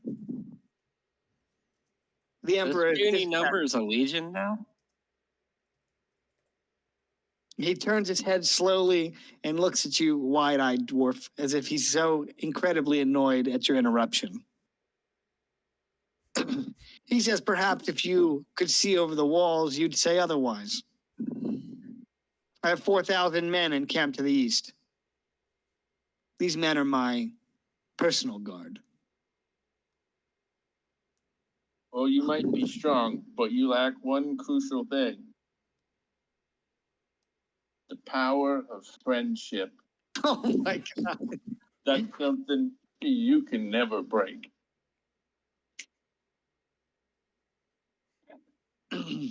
He turns his attention back to you, Galandan, and he says, "I've told you my name. Now tell me yours."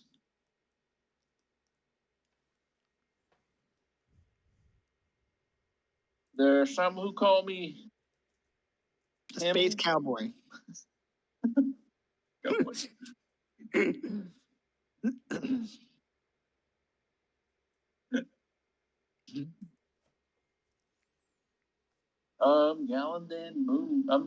Gallon Chad Moon Whisper. Surely you've heard of me. I'm very famous and rich and handsome. I live on the biggest hill in the biggest house in the biggest part of town.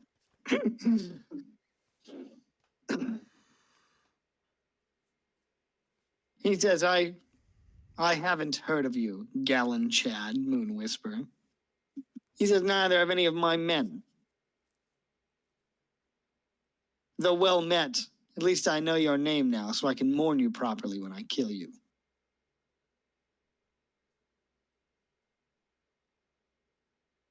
He says, you speak of friendship. What if I were to offer you the Emperor's friendship? Were you to go to my Emperor with this weapon in hand, he would give you anything you desire.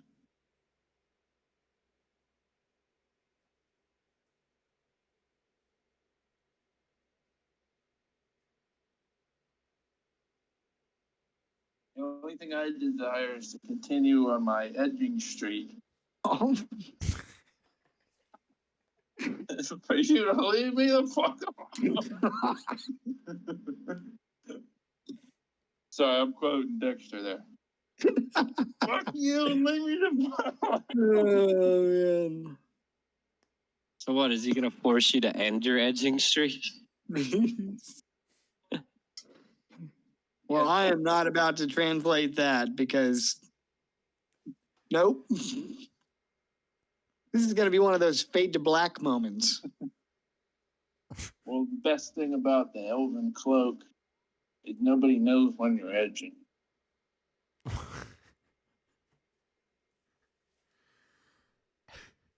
Well, let's throw down. I guess I'll put on my spider silk gloves.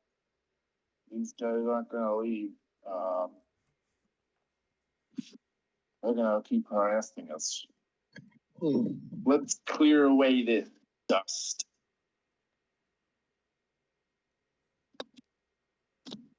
All right, so you start getting ready for the duel. Haldoran does the same. Goes over here towards his men. And his officers come in here and have a chat with him. And his priestess is telling him, sir, you really should not. You know, our orders are to retrieve the weapon and we should just kill them and be done with it. The elf in the red robes and hats that could be your twin, Savik, says nothing. And the Warforged back here tells the commander to fight honorably and end it quickly. Not the Warforged? Yes. Okay. Yes. Interesting. If you like that Warforged, just wait. There might be more. Oh.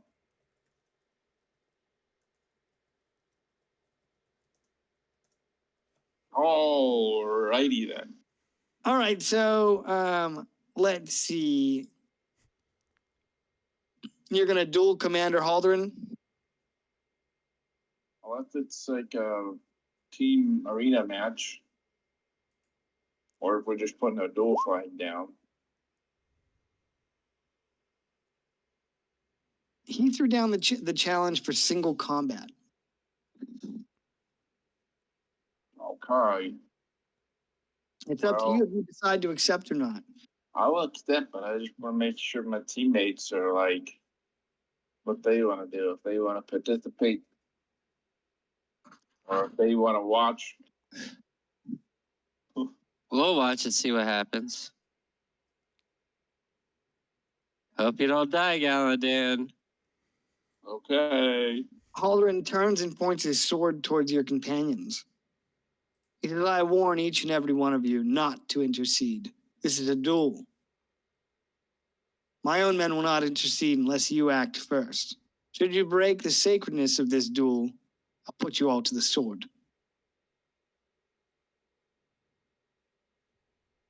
Got it? All right. I'm confused. Bacon Does in that my mean bones. that I should fight? It means that if you fight, you'll trigger a bigly encounter. So don't fight, but fight. You are free to do as you wish, sir. Whatever God is just on your heart telling you to do. He's telling me to cast gun.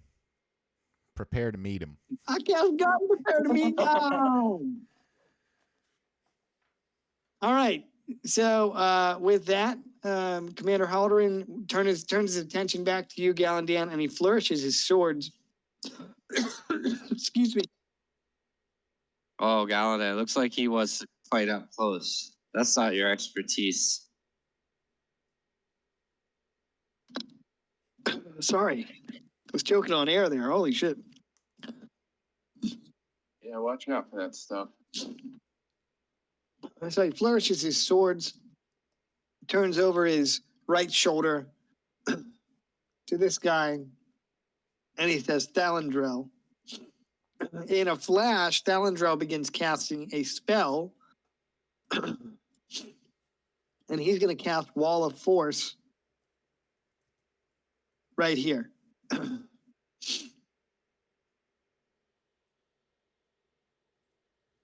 Right where? See that blue rectangle?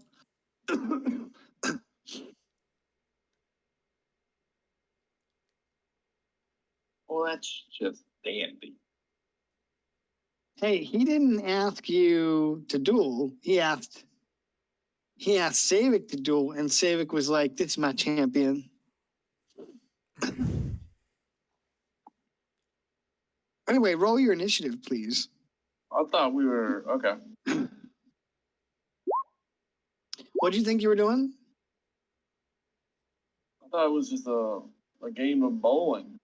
No, I thought we were just rolling some pins. no. Guess we're gonna have to knock him down anyway. Are you rolling Yeah. initiative? I thought you wanted us all to roll initiative. No, just Gallandan. You can roll initiative if you are planning to fight, but I'm just warning you. There's a lot of people in the courtyard. I didn't say I was gonna fight. This You is, can fight. Do you want to fight? No, I'm good. I'd rather. Um, I feel like my character wouldn't be stepping in right now after that speech Gallandan just gave.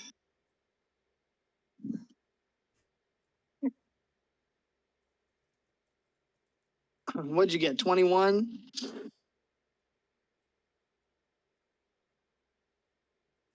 Yeah, 21. And if anybody has to go, let me know because we can always pause here and pick this up next week right here. I'll give him time to charge up for a week. Me? No, the characters are doing the whole anime thing. Oh yeah, they got to power up. Oh, What next week is the last week of my classes. I have finals and stuff, but I'll be done with all this schedule. Okay. Well, I'm just saying because it's 10:30, so I wasn't sure if anybody had to go or anything. Let me get some ass kicking. Some battle music.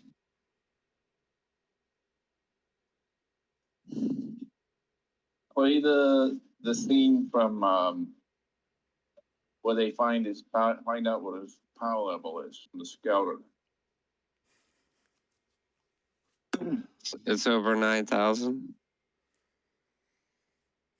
Everybody knows power levels don't mean a goddamn thing anymore. That's true.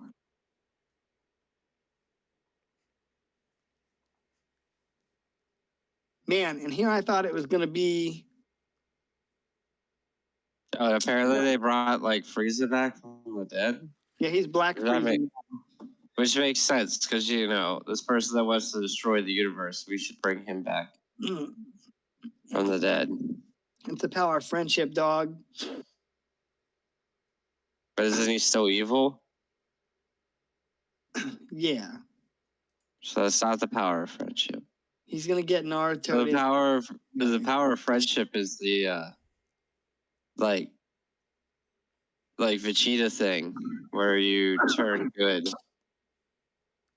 Yeah, but Vegeta had to literally fucking die at Namek.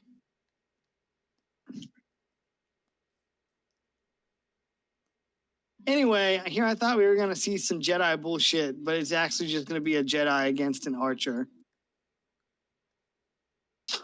Wait, he's a Jedi?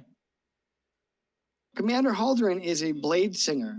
I don't know what that means. Savik is a blade singer. He sings to his blades.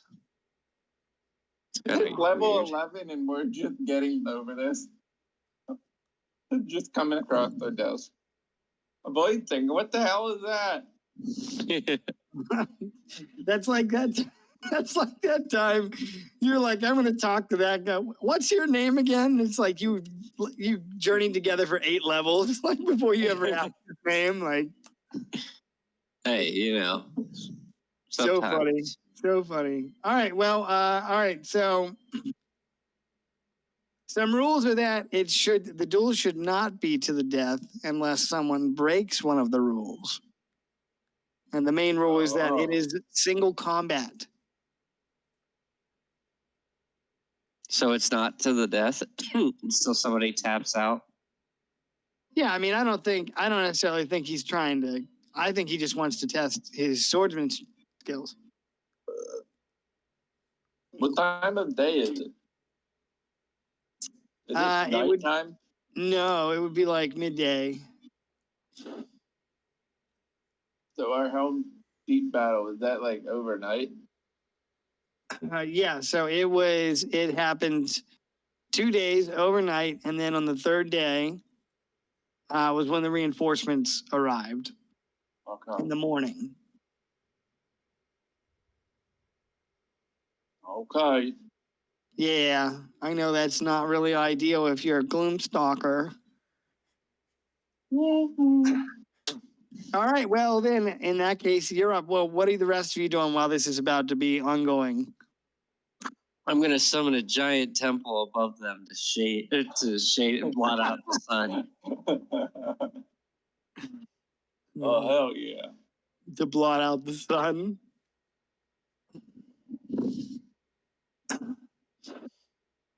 Throw a big ass blanket over top of the dome.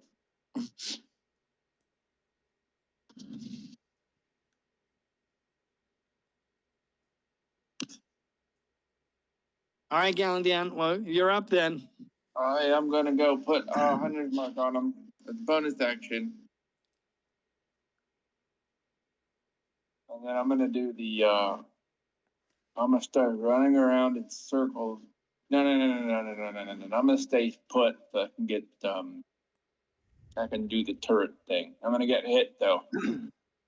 I hope he can hit me good. I guess we're gonna fucking see. Alright, we're gonna turret this guy.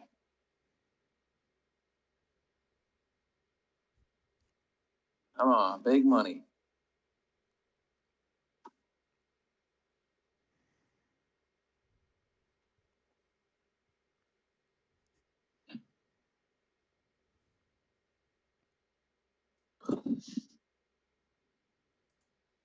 We got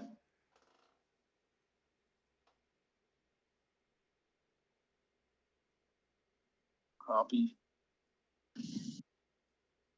Paste. What do we got? We got 20, 14, and 22. 20 and 22 will hit. So 14 misses, so take out 24 minus 81. That will be 47. um, 57. yeah, 57. And then wait, let me look something up real quick. What are you looking up? How to make a new character sheet? Yeah, max. Maximum heat.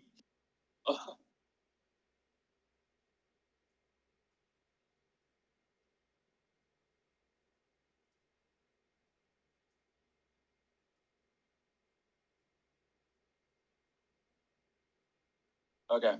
And then I'm gonna action search and do the same thing. Okay, it's a bold strategy, Cotton.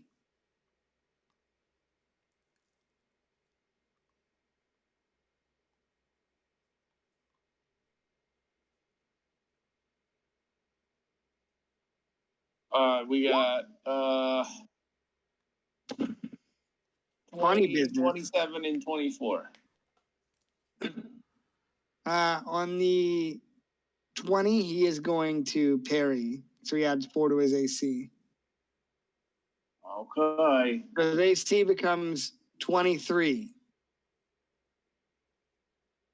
Okay. So then we'll take out the 24. So then I'll take 100 and 101.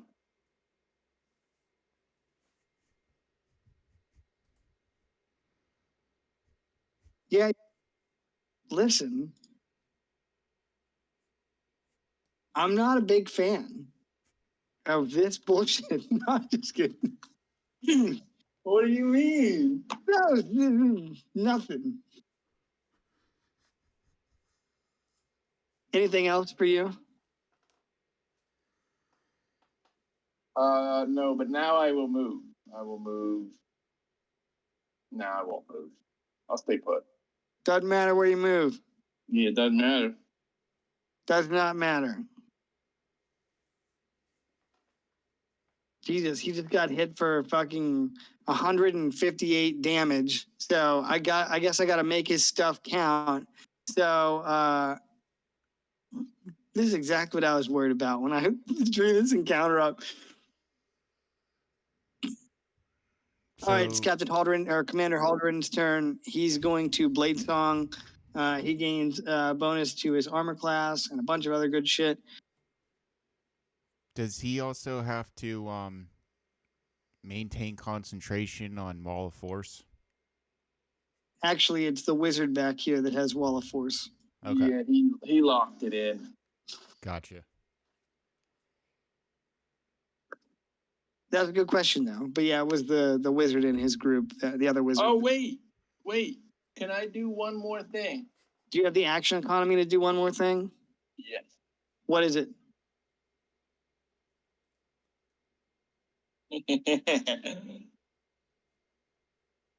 I want to do what's it called? Ensnaring shot. Do you have another attack though that you can use to do that? No, it would go on. It would go on top of It would go on top of ensnaring strike. It would go on top of any one of the arrows that hit. Okay. And that'd be my last magic, my last arcane shot of the day. I love that one. Oh, you So know what- what would be fun? No, I won't do that. I'll do this one. I'll do ensnaring. Well, just let me know what you're doing. Yeah, it's hit him with the ensnaring shot. So target must succeed on a strength saving throw or be restrained.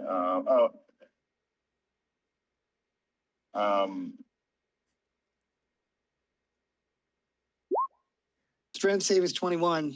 Whoa, wait. No, I'm looking at the ranger spell. Sorry. What's the arcane shots?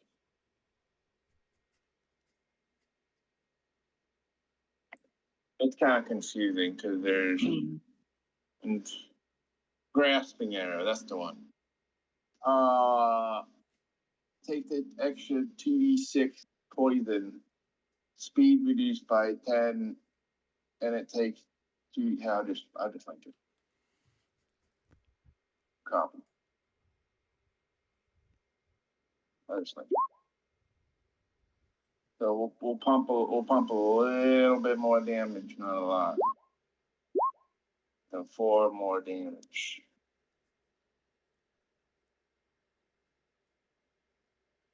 That's poison damage.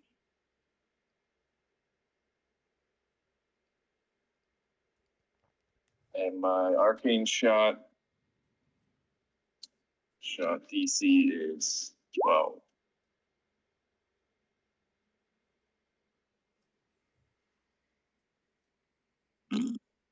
All right, so he can make a strength check, but that uses his whole action, right?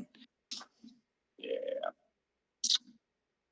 Okay, well, good thing all he has to move is 10 feet anyway. Anything else? No, that's it. All right, bonus action Blade Song for Commander Halderan. He gets an AC boost and a bunch of other stuff. He is going to, undeterredly,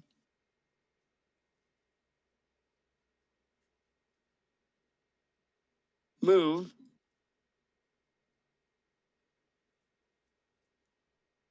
Mm, wait, hold on. I gotta think.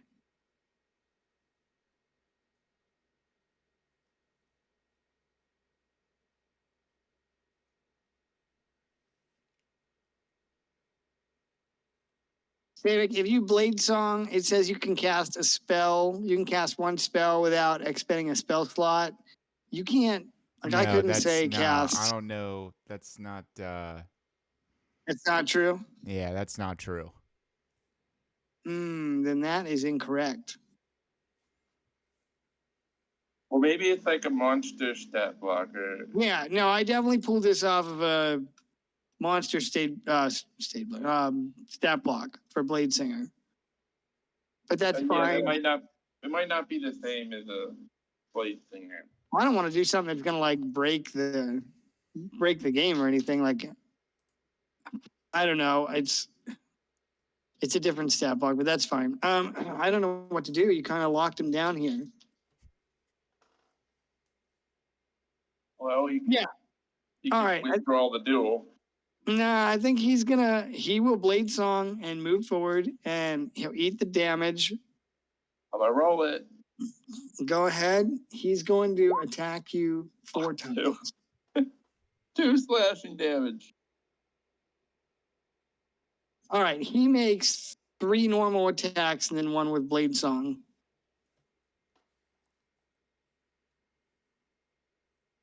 All right. So here we go. Oh, and it says he has advantage on dexterity, saving throws, and attack rolls. 26, 17, 12, I guess, and 23. Oh, wait. 23.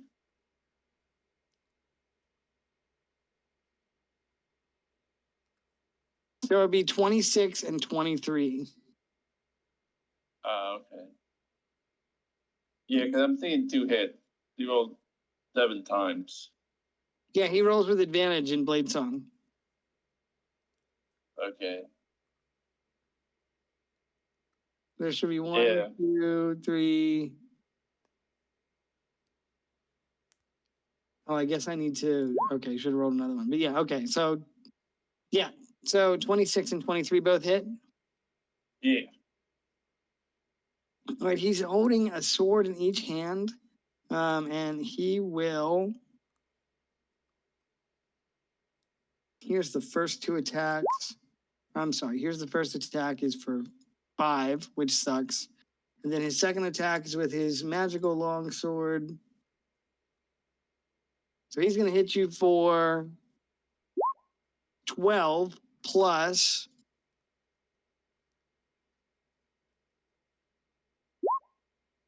Fuck, all right. He hits you for 4 force damage from his sword, and so what is that? That is 21 damage total. Okay. That is not quite. Well, you missed your big talk there. Homeboy is not really hitting as hard as I thought he would. Well, can I use a reaction to the 12 and the 4 from one attack? Oh yeah, you want to use your uncanny dodge or whatever? 16 to 8, yeah, 8. Yeah, that's fine. Of course. I'll take 13. Okay.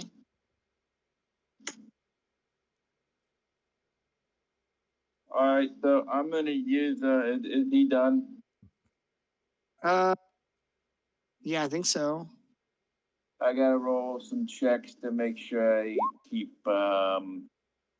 concentrating on Hunter Mark. I think I gotta beat a 10. Right. It's 10 or half the damage. Okay. So I got hit twice. So I make the save twice. I don't have to think about this too much. I think that's saved. I would like to use a bonus action to hide. Okay.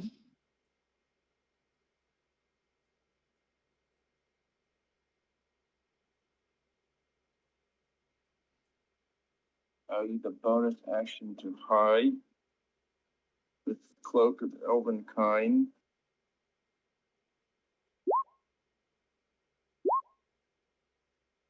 $21. Does he still? Can I sense if he still sees me?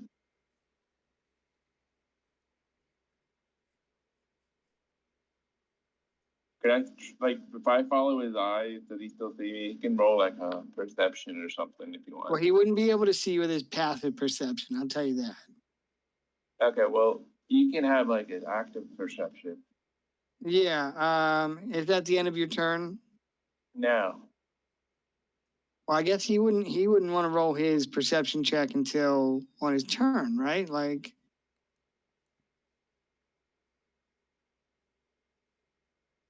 right? Okay. Okay. I mean, am I wrong? Well, no, Is I'm it- just not. I was just wanted to see if he saw me, and if not, I might do something else. Well, I would say until we can make an active perception check, then probably not, because his passive perception is 17. Okay. And, he's not actively looking because it's not his turn just yet. So I think that is correct. I think that's the correct response. If I step away, he'll hit me, won't he? Or no? If you're hidden, Yeah. Am I hidden, or will you hit me? If I just walk away.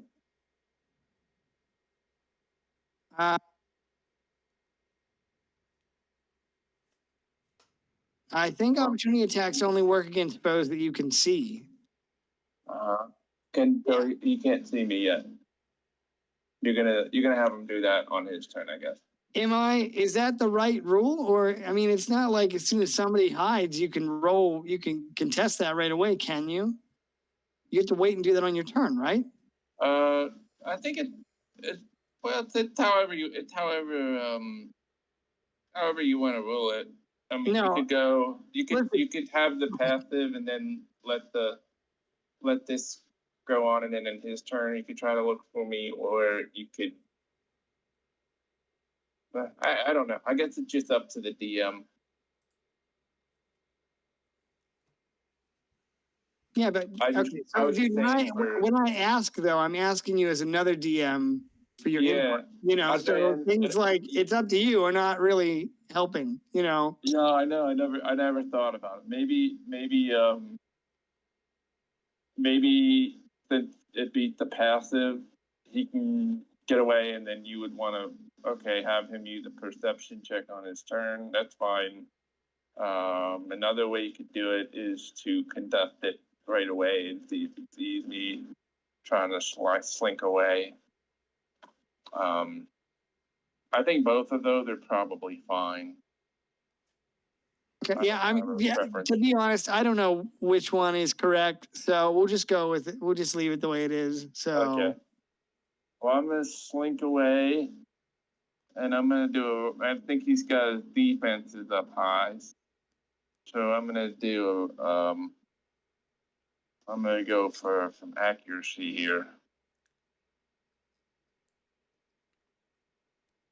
I wonder what his AC is. It's pretty high before the Blade song.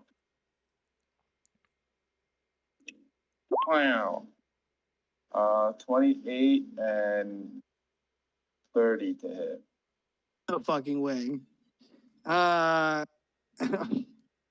both of those hit, even though he has a pretty high armor class. I'll put the 43 up on the board. God damn, son of a bitch.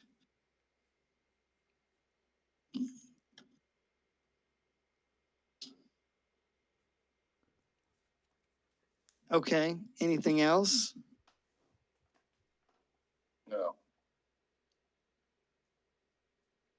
All right, well, now let's see if he can find you.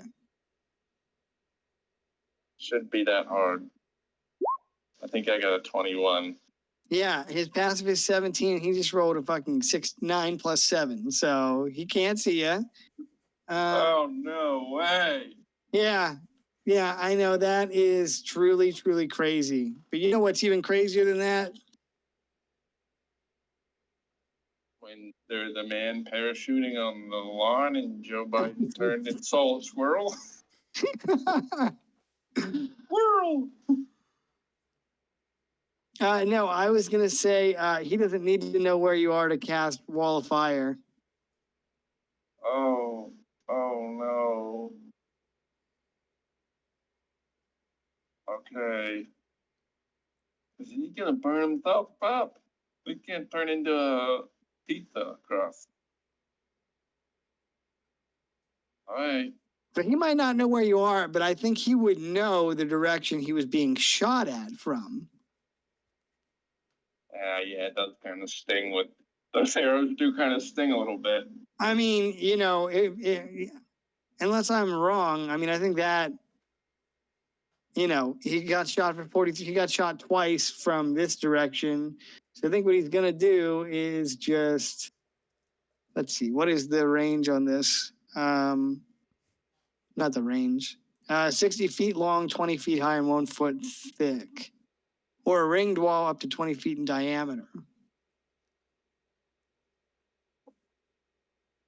Alright, Moon Elf. Hope you got your moon water ready to go.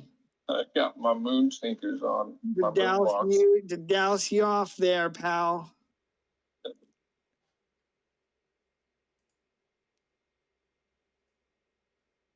All right, I'm just gonna have him. Holy shit. Sometimes I think that the new Roll20 is less intuitive than the old one.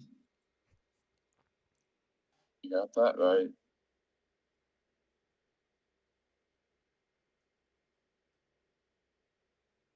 All right, so I'm gonna have him cast it here. That'll be 30 feet. And then I'm just gonna have him. Oh no, what the fuck? Oh my God.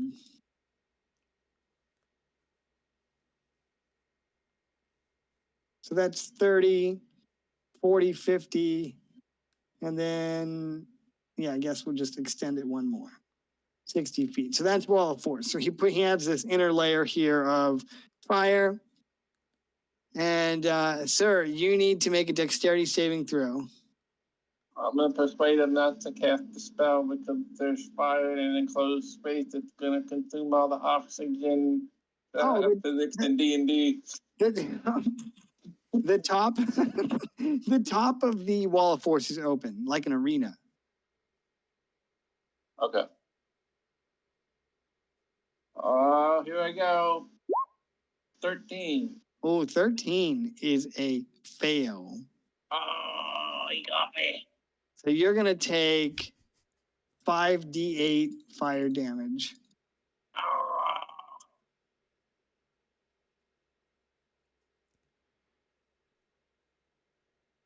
Kaplow! That's 23, sir. Let's make that 11. Okay. I guess. All right, yeah, who ended his turn there? Who's running this damn game? What the fuck? The DM player. It's the guy named DM, and the actual DM is just sitting there like, what the fuck? No, so he'll say something like, I can't see you. I can't think of anything cool. So he's just going to burn you.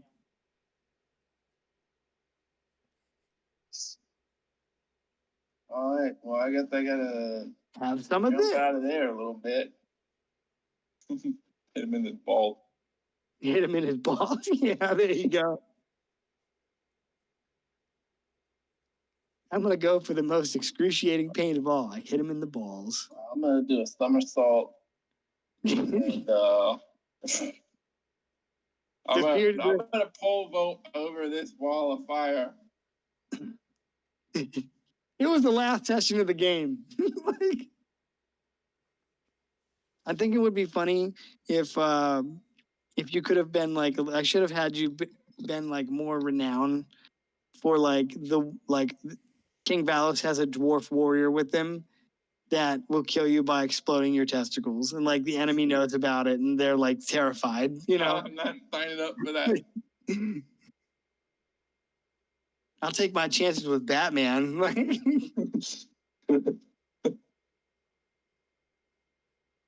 All right, well, let's do a somersault. Oh shit, I gotta roll my Concentration. concentration. Let's see how I do.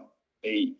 So I'm gonna move bonus action, put it back up, and hit him again with the old good old attack him. I might be out of. No. I still have some spell slots. Okay. All right, him with the old regular.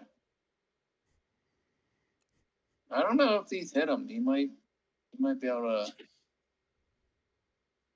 He might be able to do something about this. I got the 24 and 25. Those are 2 misses. Oh no! Huzzah! Well, he can go now.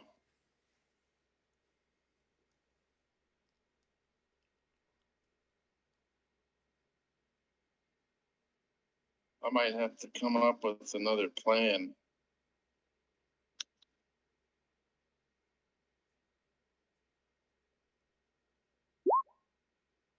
He can see you.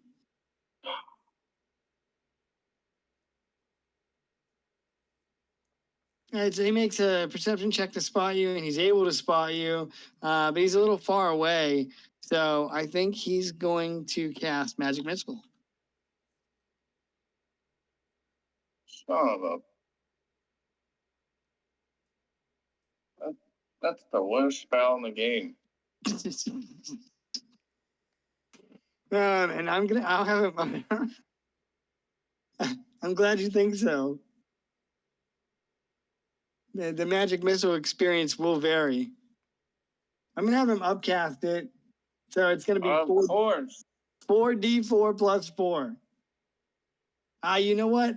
You can upcast. I'll have him upcast it again.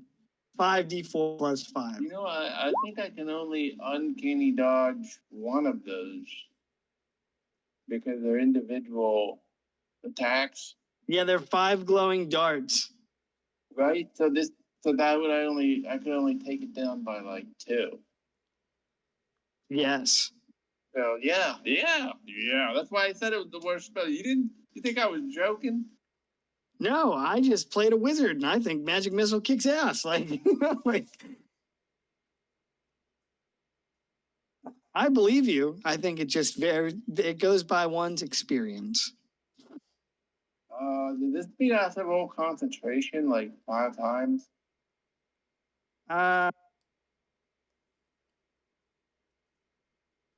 Would you roll it that they have to roll it 5 times? 1, 2, yeah, I dropped. Okay. Did you drop concentration on your ensnaring shot? No, That's did an he effect. move? No. I was just asking. I figured it was a persistent effect, but I wanted to make sure. So just on Hunter's mark. Yeah, Hunter's mark drop. Alright, here's what we're gonna do. I only got one more first level spell left. So I'm gonna cast a second level spell. So hold on. The DC for the throw is half the damage of Magic Missile. So That would be it's either that'd be half the damage 18. or it's either half the damage or 10. Yeah, so I rolled an it'd be 9 or 10. Yeah. Yeah, I got an 8, so I got one spell slot left for level 1. So I'm gonna cast a spell I haven't used yet, and I've been dying to use. I don't know if I'd use the term dying right now, but you know. I'm gonna cast rope trip. Oh God. And Oh, I'm gonna climb up into my. I'm gonna use my movement to climb up into my extra dimensional rope space. Rope trick. Everybody's looking it up right now. it can hold 8. It can hold 8 medium or smaller creatures. What is it? A fucking D&D clown car? I've always had it up Holy my shit. sleeve. It can be pulled up into the space, making the rope disappear. Jesus. Fucking elves. Attacks and spells can't cross through the entrance. All right, so what? All right. So what are you gonna do? You're just gonna hang out? It lasts for 1 hour. Yeah, so all I gotta do is stay up there for 10 minutes and Wall of Force drops.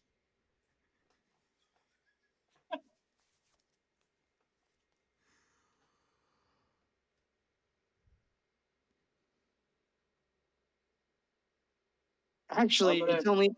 Yeah, you're right. You're right. Sorry, I was looking at the wrong stat block. Okay, well, should we call it here and resume this here next week? Well, you know what I'm gonna do, right? Wait for Wall of Force to disappear and then come out here and do some fucking wild I shit? could do that, but I could also do the other cheese strategy that I just. This is worse than hiding behind the pillar. Yeah. And I'm gonna do it. How high up is the Wall of Force? I think it's 20 feet. Oh, super. Let me double check.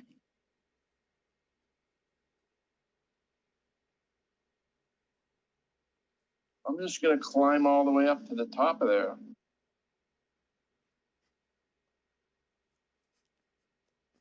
Yeah, I mean, yeah, I'm gonna go with 20 feet because that's what I went with. Well, I can make my rope 60 feet long. Well, how neat is that for you? I'm gonna get on top of the Wall of Force. And then I'm gonna play the Pink Floyd song. This is perhaps the worst trade in all of existence. And no old Galley had it in him. So are we? So you're hiding out in the rope trick portal, but if the Wall of Force, I'm if the over Wall- top of the Wall of Force. I got a rope and I can kind of go wherever I want, I think. you can just climb down. I could climb down, I could climb back in there, I could get off on top of the on top of the wall of, I'm assuming the Wall of Force has like a little 1 or 2 foot ledge. Is it a panel? I don't know, but maybe I could Yeah, think it's like walk a on top of small. that. It's like a small arena. Think of it like that. There is an Oh, edge or a ledge to it.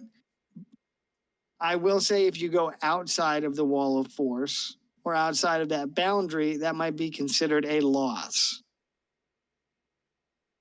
Okay, the wall's a 1/4 inch thick, but I think on some nimble elf feet, that might not be a problem.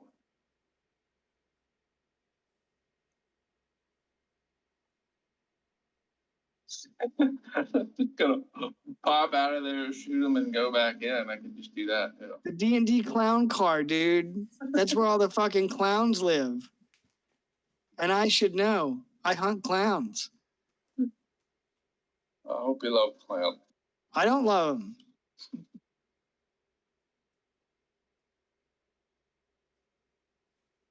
All right, well, that's kind of my move right now. That's what you do? It's concentration. No. Wait a second. That's a spell, right?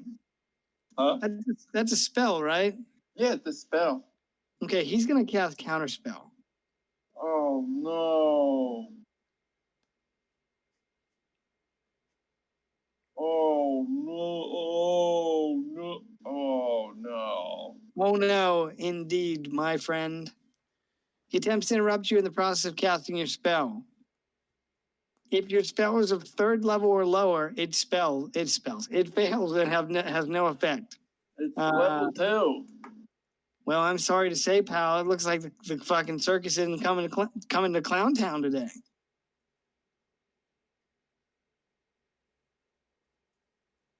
Did it dispel the wall of force too? No, Counterspell just interrupts a creature in the process of casting a spell. Oh, okay. And he can see you. Yeah, he can see me. So he has to be able to see you within 60 Yeah, feet of the other yeah. half of that. Sorry, man. I know it sucks. Yeah. That's literally what he would do. Yeah. I'm sorry, pal.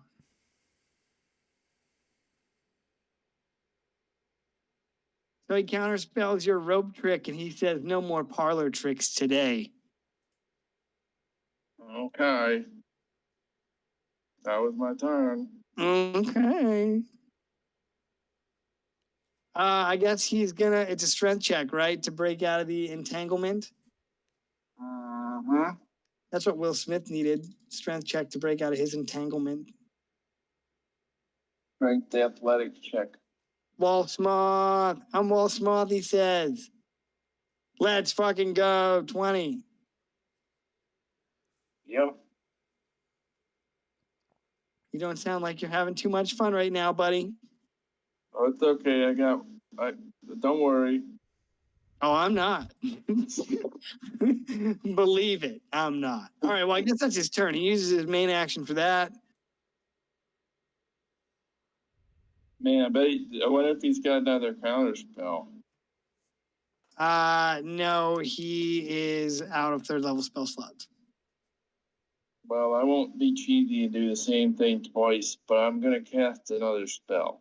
I think he'd probably be like, that little bastard.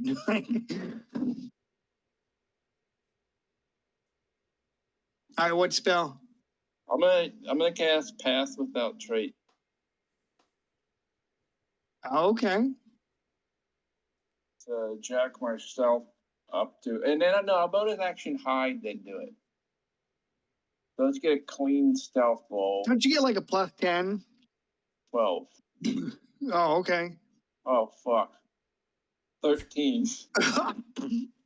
Wow. Holy shit. But with Pass Without Trace, it'll go up to 23.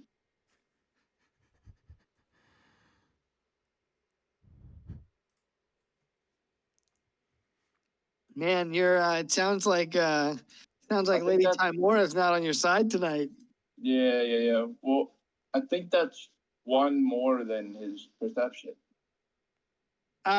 Yes. Yeah, his last perception roll was a 22. So Oh, we're scraping by here. And then I'm gonna move. If he saw me cast that spell, I don't wanna be. listen, this is closer than I thought it would be. Started off pretty strong.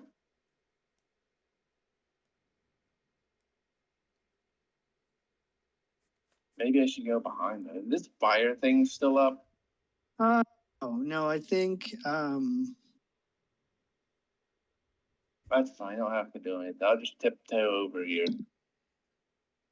no, I think it drops.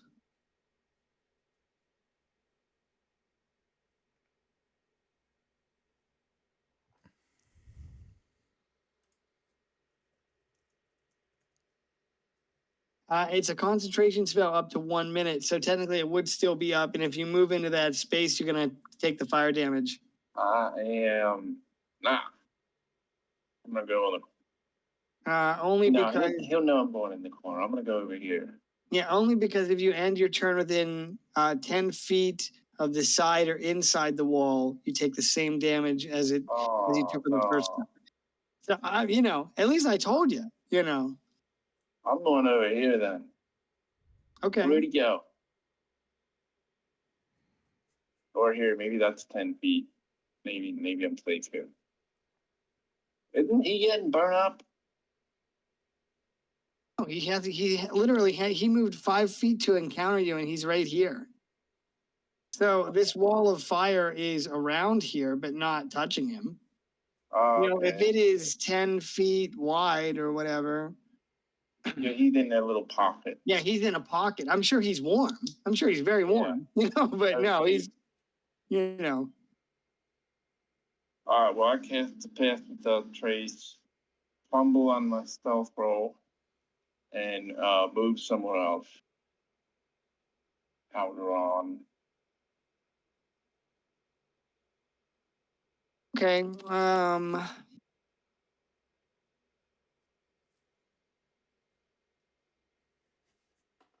I actually really like Captain Halderon for what it's worth.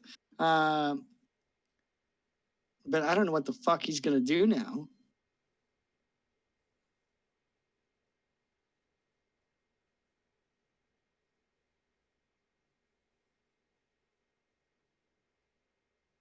I guess.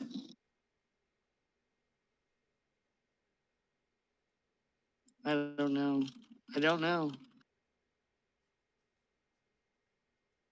You can try to look for me.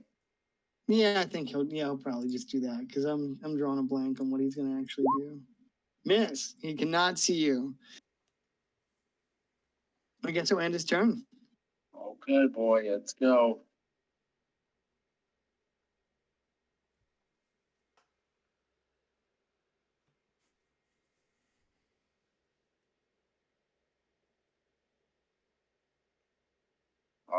I don't have 100 mark up, so whatever the total is, track 2d6, and I'm gonna roll it.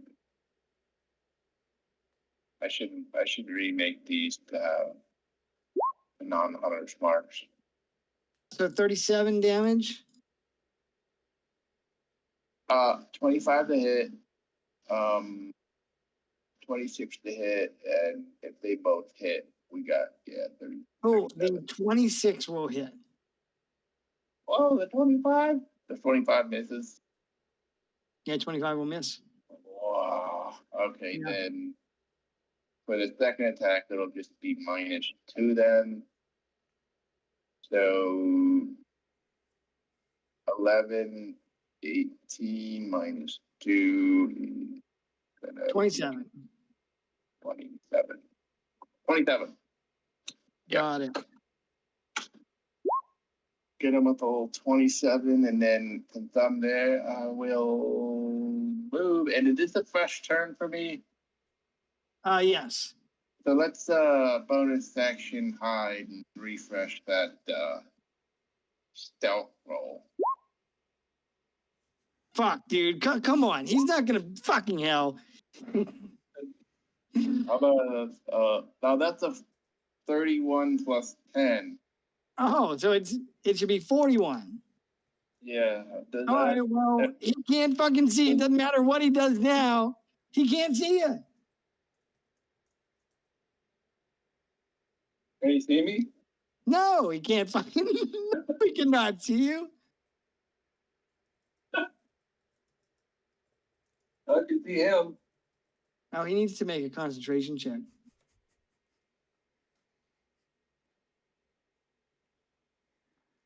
Oh yeah. That's like the word of the day. Concentration check. For sure, for sure.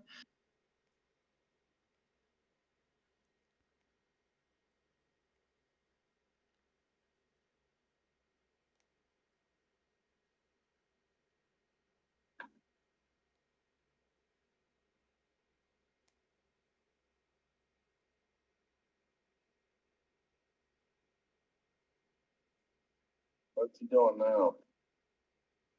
I think making his save at a 13. Yeah, that makes it probably. I don't know. Isn't that your damage? It's Well, one of the attacks is okay, 18 plus 13 is on one attack. So 18 plus 13, and then his concentration would be. Okay, if the attack is 31, what's the concentration? You roll. Is it half So that? it says it's performed as a Constitution saving throw with a DC of 10 or half the damage you received, whichever is higher. So if the damage is higher than, Yeah, it'd be 10. 16. You gotta make it 15. all right, well then he drops concentration.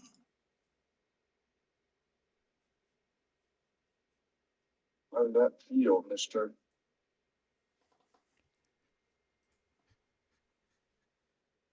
Not very good. Yeah. Not very good there, buddy. He's been making me, he's been burning all my spells.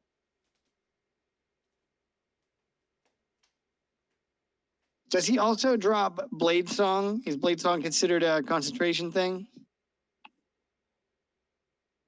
I don't think so, but I'm the expert here. It doesn't say on his stat block, so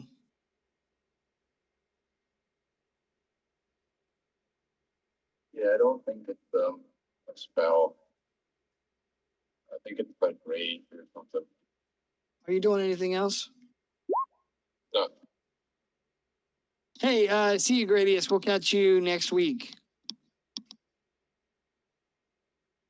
Thanks for coming, bro. Hope you had a good time. yeah, dude.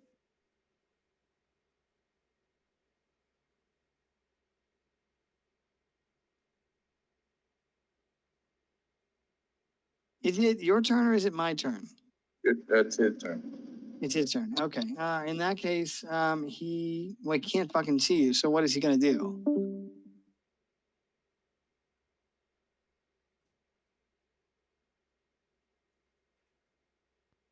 It's gonna surrender. No. I am stumped though. I really don't know what to, I mean, other than to cast another wall of force. That's or wall of force, wall of fire. That's the only thing I can really think of.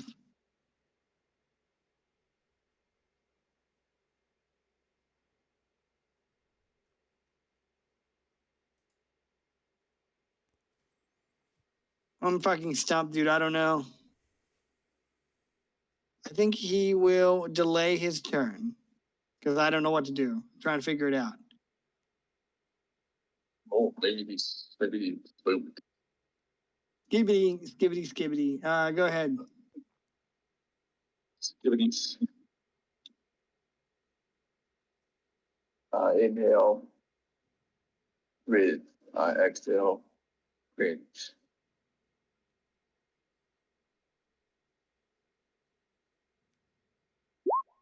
Let's him again. 29, 31. 29 and 31 will hit. Son of a bitch. Oh, actually, you know what? He will use his reaction to cast shield. Oh, And then they will both miss. Actually, 31 would still hit. okay. I can only roll 19, huh? So the first attack would miss, but the second attack would hit. Okay, let's, hold on. For damage, subtract 1. So it'll be 16, 12. Get you 12 plus 15, 27. 27 damage? Yeah. Tell me about your attack. I am prancing around like a panther. And I am done. I'm unseen and I'm just circling him and I let out. I'm guessing this might be the end of the duel kind of thing. But if Yes. it's not correct, Yeah, this will be the end of the duel, so you can describe your attack accordingly. and then for the final attack, the arrow goes between his shoes and unties them and ties them together, and he trips over and falls.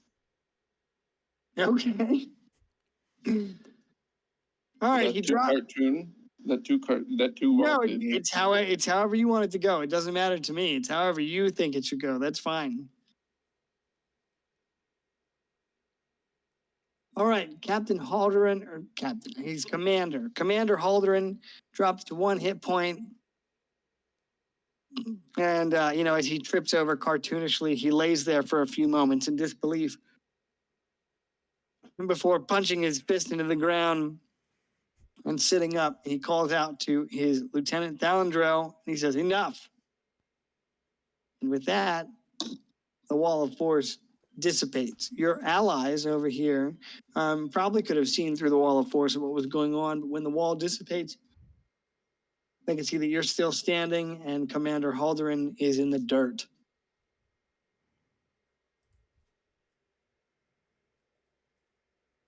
After a few moments, the commander struggles to his feet and sheaths his swords. He slicks. It is near impossible to see a moonstalker, especially one that doesn't wish to be seen. He sheaths his sword and slicks his hair back. You can see there's a thin veneer of sweat on his skin. And as you say that, he nods somewhat dejectedly. He says, are you visible now? Can he see you to address you? Nope. All right. Well, maybe he Sure, heard what sure. you said. Okay. Yeah, So okay. he will rather dejectedly, he admits defeat. And he says, hard fought, but won fair. He turns and looks at your companions and he locks eyes with you, Savik.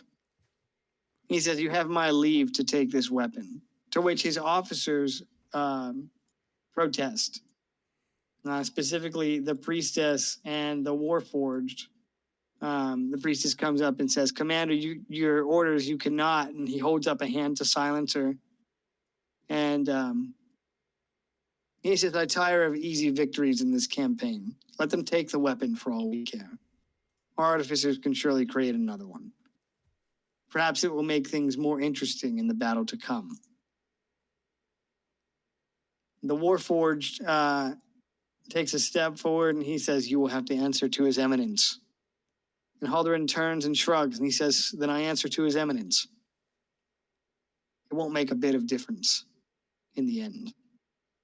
He looks back at you, Galandan, and says, the weapon is yours, hard won. Rest assured that we will meet again on the battlefield and you will not best me a second time. Speech.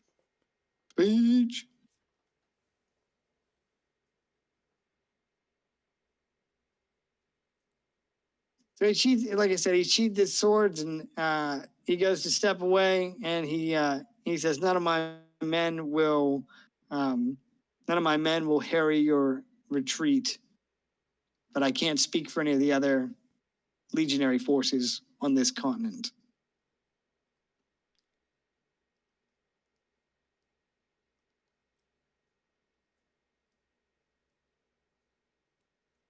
Yeah, the full token there. Yeah, How come and they all have a red border? Oh, I'll pull that off. so I use this token stamp website I'll send to you where you can, I generated all these with AI. And cool. you can just drag them and drop them into the input there and it will create a token. And so cool. I usually give them a color themed border. These are agents of I the knew they Empire. were all on the same team somehow, and I'm like, Yeah, that's what I was going for. The red border. Yeah. So it's really useful. I'll send it to you here actually right now. Sorry, I'm sure if you were watching that was probably a little boring, but Nah, dude, it was just like I'm the watching only duels guy outside of without a border. Orgrimmar. yeah. All right, hold on, Dave. I'm gonna send it to you over Facebook. The stakes were a bit higher though. Yeah, that's for sure. It was close. It was closer than I thought. Oh, true. Much closer than I thought. started to pick up in the second half. They scored a bunch of touchdowns on the first quarter. They started to put in the work in the second half.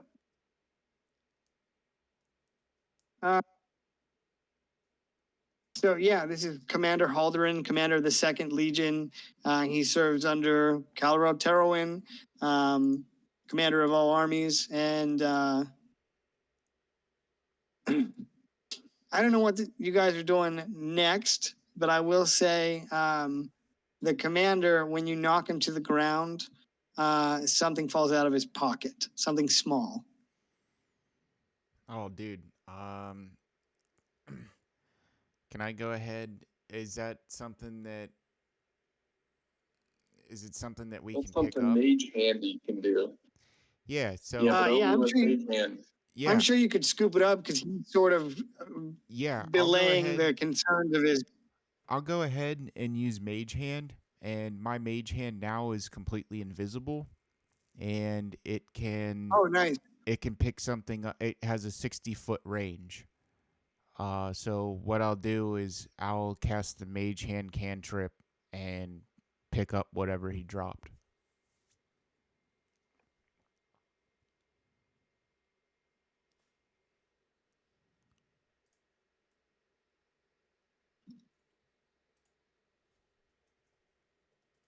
And then can you Mage Hand the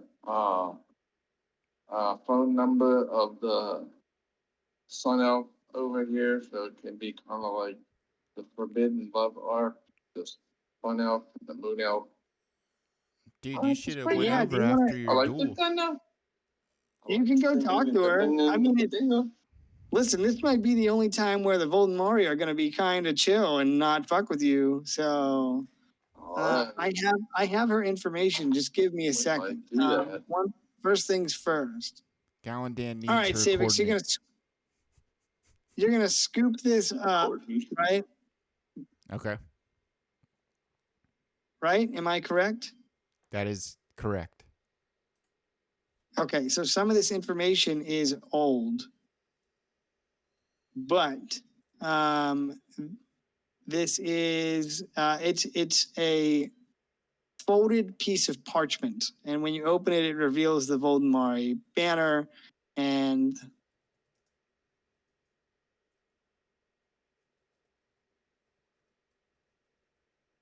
the following. Actually, hold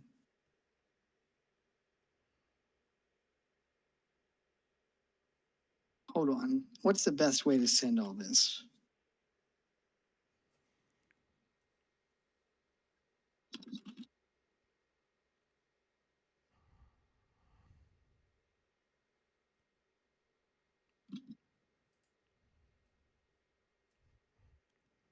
I didn't really think about this when I was typing this out, what the best way would be to send it and make sure.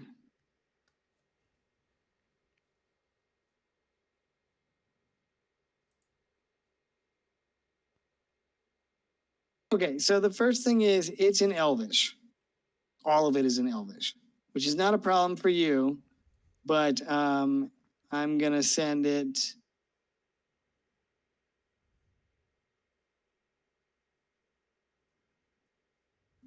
Oh, fuck off. I made a boosted post on our charity golf outing is coming up, and all these Okay. fucking scammers come out and comment like, "Oh God," all the fucking time, dude. Yeah. Every Hey, goddamn I day. see. It's like I really like your comment. You seem like a really great person. How about I add you as a friend? You know, that kind of stuff. yeah, Yeah. or they'll be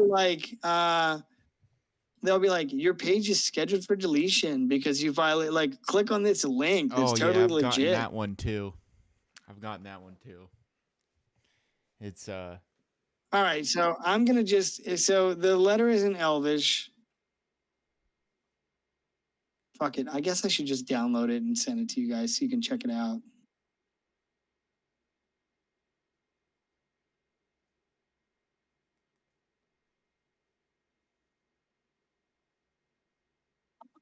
Sorry, dudes.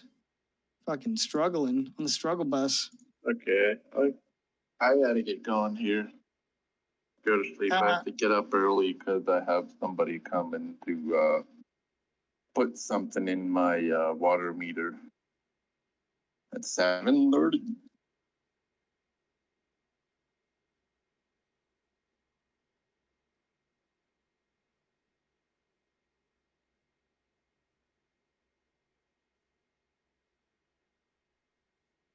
All right, I'm gonna just zoom out because I want to send it in a way that looks. All right, so I'll read it and then I'll send it. Commander Halderan, Imperial Dispatch number 91. Your efforts are to be commended. The Black Banner Hobgoblins have bent the knee and sworn fealty to the Emperor. For this, you are awarded the Golden Torque in possession of my messenger. The legions of Urkbar have sworn to march with some 10,000 spears in our vanguard as soon as their business with the dwarves is completed. They have a strong hatred for the humans to the south and are eager for war. In exchange, the Emperor has agreed to cede control of the valley known as the Ash Mountain Range, an easy agreement while the Black Dread sits within the heart of the valley. You were instructed to move on the keep on the borderlands with all haste. The mage we captured yielded a plethora of information during his interrogation. We discovered an arcane lens in his possession. When pressed for information, he told us it's to be affixed to a new kind of weapon with great destructive power. It is imperative you recover this weapon. The Emperor wishes to utilize its destructive power against our enemies. My own troops will depart eastern Ashmark by the moon's turn and begin the push westward. First, second, and third legions will link up with Andarian's forces outside of the marsh. Once you've secured the weapon, head east. Find Irvin Morris and his artificers waiting with the Imperial Artificer Corps. Take care to avoid the forest to the north known as the Ashwood. Imperial intelligence reports that the wood elves there are quite formidable. I've dispatched our messengers to treat with the woodland brethren. I am loath to shed elven blood. Let us hope they choose wisely and follow the will of Corlin, lest they lose their forest to the fires of Tyrathis. Andarian reports that Silvaris and her brood grow stronger by the day. Many of the necessary components for the potion of longevity were easily found within the swamps. They report harvesting a distressing amount of scorpions, spiders, and black adders. If the timetable holds, the clutch will be ready for deployment as we move to invade Auralis. Once the matured whelps, one of the matured whelps was given to the Hobgoblin Warlord in his move on the dwarves, a small price to pay to save elven blood. Oh, I think I skipped something. Many of the necessary components for the potions of longevity were easily found within the swamp. There we go. And then a distressing amount of scorpions and spiders. Chancery Orkar's mission was a great success. The Empire has acquired the Ghost Lord's cooperation, and his relic has been entrusted with the Black Dread to ensure the Ghost Lord's continuing loyalty. His scourge will no doubt serve as a terrifyingly powerful addition to the might of our Iron Legions as we begin the final phase of our invasion. Chancellor has moved to treat with the remnants of the Dwarven Kingdom of Clan Dernharrow and should return before the moon's turn. Once the Emperor's conquest of Ashmark is complete, all forces in the north will march under my command and push towards the Breakspear Pass in the Ash Mountains before pressing south. The path should save our forces some 10 to 12 days of overland travel. Our spies report the assassination of the Timorian diplomat has seemingly shaken the resolve of all the Timorians. We do not anticipate fierce resistance within the Timorian Bay other than a small fleet of Auralian warships. The Emperor has dispatched the beast Genbu to raise the town of Eversmead to the ground in advance of our arrival. His Eminence wishes to oversee the destruction of Kingsgarden personally. Our airship corps and fresh reinforcements will arrive by gate spell on the eve of the invasion. Do not fail, the Iron Legions are marshalling. All glory be to Voldemort, per Divinium Us, Calarel Terowin, Lord of War. The letter is affixed with his seal. Attached to the bottom of the letter is a fragment of another one, more like a scribbled note. Less formal than the other. Halderan, it reads, King Ivor Krakenhammer's fleet set sail from Storvikgard with 100 longships under the command of Garm Yorickson. He and his raiders are expected to make landfall in the west by the winter moon. They have been instructed to raid and pillage the Westerlands after dispatching what remains of the Auralian fleet. Ikari and the samurai of Nawari will follow, landing in the south and working their way up the coast. Prince Honorian will make landfall in the south any day now with Talison's Hellraisers. Our newfound friends have assured us that the hot gates can be bypassed through the mountains to the east. There's a small town in the shadow of the Ebonmall Mountain known as Mahuklamal. This town shall serve as a staging point from which Talison's legions can maneuver into the fertile basin of Tamoria or move to reinforce the assault on Kingsgarden. I have instructed Talison that martial law will be in effect. Permission is granted to flog any malcontents or put down any rebellion by the sword. Similarly signed, Calorel Tarwin. Wow. I know that's a shitload. I'm gonna attach it to Hard. what's that? Kindergarten. King Garden.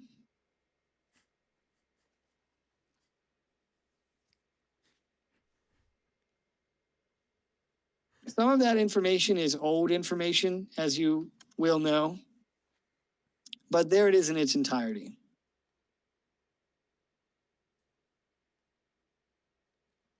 Anyway, why don't we call it here? Because I know it's late and people got shit to do.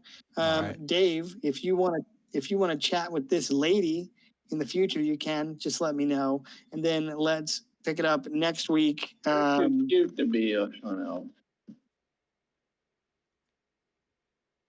Well, let me get you her name real quick.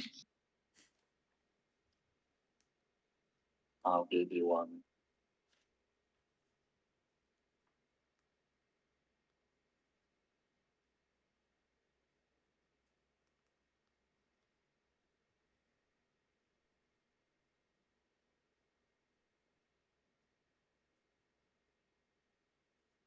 Ugh.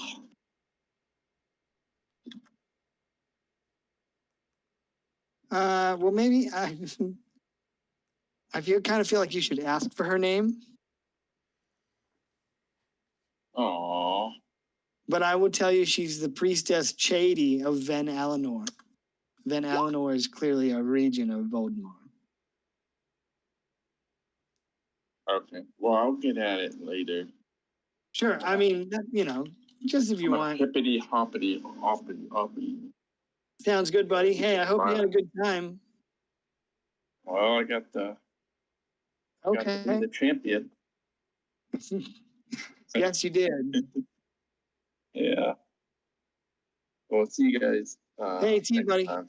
See you, Sounds man. good, man. Yep. Later, brah. Yo, how was it? Wow, that was Was it good? that was pretty exciting. Cool. I've been thinking about Commander Halderan having a 1v1 with somebody for a long time. So, but man, that Gloomstalker shit is enough to stump you, bro. Like, Yeah, dude, I'm not gonna sit there. I wasn't gonna sit there and duel the dude only having, I think, arcane recovery spell slots left. It's like, oh, that's right. That's right. Yeah. I was I just completely forgot. that was just asking for a bad time. Yeah, for sure. It was closer than I thought it would be. Yeah. Lot of good moments. So, for sure. Yeah, Sure. dude. But yeah, I attached that dispatch down there if you want to review it. I know there's a lot of information there. Yeah. Some of that information overlaps, like the hobgoblins have been defeated, right? So you can just disregard that, but the rest of it is pretty pertinent. So yeah. Yeah, I'm probably gonna just present this to the Archmage as soon as possible. Just so he can just so he can send it out to as many avenues of communicating as possible. Sure. Yeah, Yeah. I think that's probably the smartest thing to do. So, but yeah, dude, I hope it was fun, and we'll pick it Yeah, up dude. next week. And I'll Alright, see you man. on Friday because I ain't going to fucking Annapolis, dog. All right, man. I'll see you then. We'll have to figure out plan of attack for this weekend. Yeah, definitely. All right, brother. Definitely. All right, man. Later, bro. Peace. Bye.